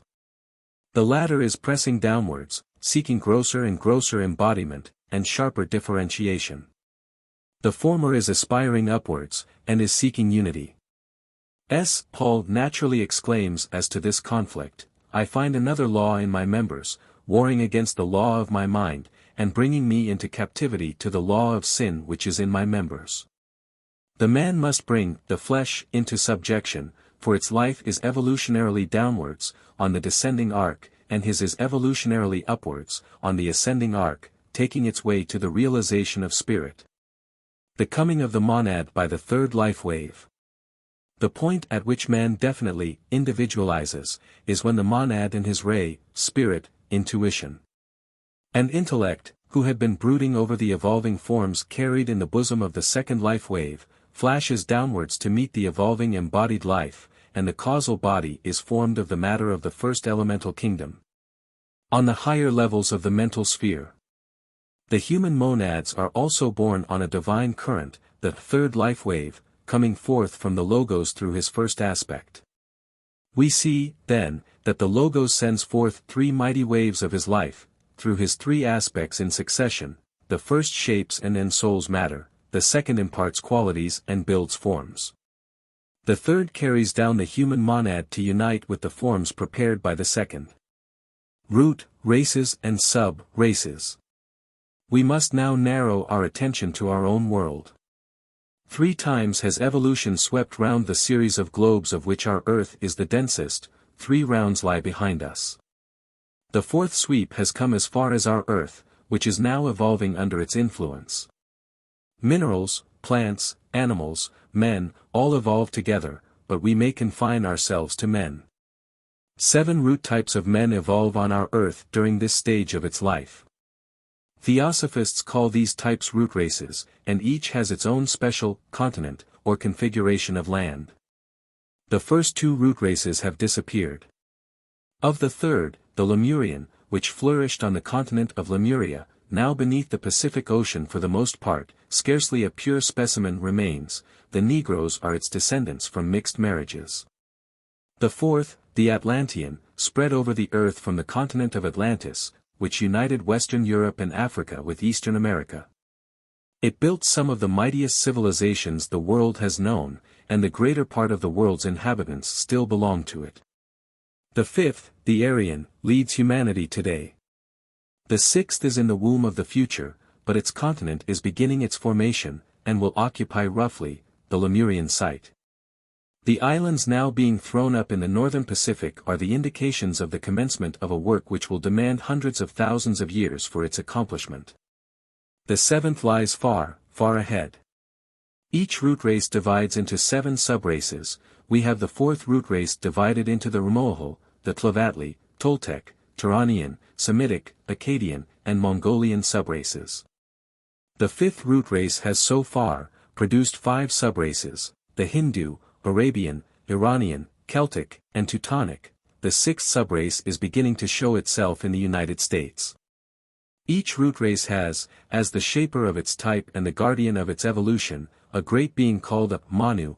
The name is derived from man, to think, the root of man, man, etc. The Manu is the man, the type man of a root race. The great racial types may be realized by putting side by side a Negro, a Mongol, an Aryan. The subraces' differences are shown by a German and Italian. It will be seen that immense subjects of study are here opened up, profoundly interesting, though not bearing immediately on human happiness and human conduct. Section 7. The Theosophical Society. The Theosophical Society was founded in 1875 by a Russian, Helena Petrovna Blavatsky, and an American, Henry Steele Olcott. The first brought to it her vast occult knowledge and entire self-sacrifice. She belonged to a wealthy family of the Russian nobility. The second brought extraordinary organizing ability, already proved his service to his country in the purification of its military department during the Civil War. At first, on their reassertion of the ancient wisdom in the modern world, they met a whirlwind of ridicule and contempt. Now the ideas have spread into every civilized country, and it may be said, without fear of contradiction, that it is today influencing the whole world of thought. The basis of the society is a little peculiar. Only one thing is binding in any member, the acceptance of universal brotherhood. Its objects are First, to form a nucleus of universal brotherhood of humanity, without distinction of race, creed, sex, caste, or color. Second, to encourage the study of comparative religion, philosophy, and science. Third, to investigate the unexplained laws of nature and the powers latent in man. It will be seen that no member is asked either to believe or to spread theosophical teachings. Every member is left absolutely free to study exactly as he chooses. He may accept or reject any theosophical teaching. He remains in his own religion, Hindu, Parsi, Buddhist, Hebrew, Christian, Mohammedan, and his religion, if he holds to it strongly, will color all his ideas. If he accepts theosophical teachings, a strong believer in any special form of religion will present them in his own form, and is absolutely free to do so. But he must not insist on his own form of them being accepted by others. The experiment of forming a profoundly religious body open to members of all religions equally is a unique one, but it is gradually succeeding, with many difficulties, occasional friction between members holding strongly to opposing views, and plenty of discussion as to details. The main policy of perfect tolerance, and the reason for the policy, have been formulated as follows by myself, and have been objected to by no member. It may, therefore, be presented as stating the general view. No person's religious opinions are asked upon his joining, not his interference with them permitted, but everyone is required to show to the religion of his fellow members the same respect that he claims for his own. The society has no dogmas, and therefore no heretics. It does not shut any man out because he does not believe the theosophical teachings. A man may deny every one of them, save that of human brotherhood, and claim his place and his right within its ranks. Theosophists realize that just because the intellect can only do its best work in its own atmosphere of freedom, truth can best be seen when no conditions are laid down as to the right of investigation, as to the methods of research. To them truth is so supreme a thing, that they do not desire to bind any man with conditions as to how, or where, or why he shall seek it. The future of the society depends on the fact that it should include a vast variety of opinions on all questions on which differences of opinion exist. It is not desirable that there should be within it only one school of thought, and it is the duty of every member to guard this liberty for himself and for others. The Theosophical Society is the servant of the divine wisdom, and its motto is, "There is no religion higher than truth." It seeks in every error for the heart of truth whereby it lives, and whereby it attaches to itself human minds. Every religion, every philosophy, every science, every activity, draws what it has of truth and beauty from the divine wisdom, but cannot claim it as exclusively its own, or as against others. Theosophy does not belong to the Theosophical Society. The Theosophical Society belongs to Theosophy. The Theosophical Society is composed of students, belonging to any religion in the world or to none, who are united by their approval of the above objects, by their wish to remove religious antagonisms and to draw together men of goodwill. Whatsoever their religious opinions, and by their desire to study religious truths and to share the results of their studies with others. Their bond of union is not the profession of a common belief, but a common search and aspiration for truth. They hold that truth should be sought by study, by reflection, by purity of life, by devotion to high ideals, and they regard truth as a prize to be striven for, not as a dogma to be imposed by authority. They consider that belief should be the result of individual study or intuition, and not its antecedent, and should rest on knowledge, not on assertion.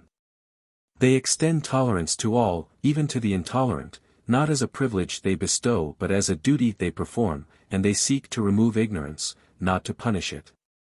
They see every religion as a partial expression of the divine wisdom, and prefer its study to its condemnation, and its practice to its proselytism. Peace is their watchword, as truth is their aim. Theosophy is the body of truths which forms the basis of all religions, and which cannot be claimed as the exclusive possession of any. Members of the Theosophical Society study these truths, and Theosophists endeavor to live them.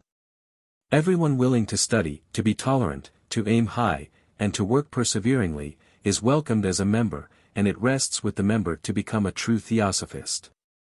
I may add that most of us regard the Theosophical Society as the result of spiritual impulse, sent out by the White Brotherhood, in order to save the world from sinking into materialism, and to prepare the minds of men for the restoration of the esoteric teachings of religion. It is to us the latest of many such impulses, the earlier ones being embodied in separate religions, while this seeks to draw the existing religions into united friendly cooperation. We regard H.P. Blavatsky as a messenger of the White Brotherhood, and many of us, I myself among the number, feel to her the deepest gratitude, because she opened to us, in this life, the gateway through which we have passed into the presence of those who sent her.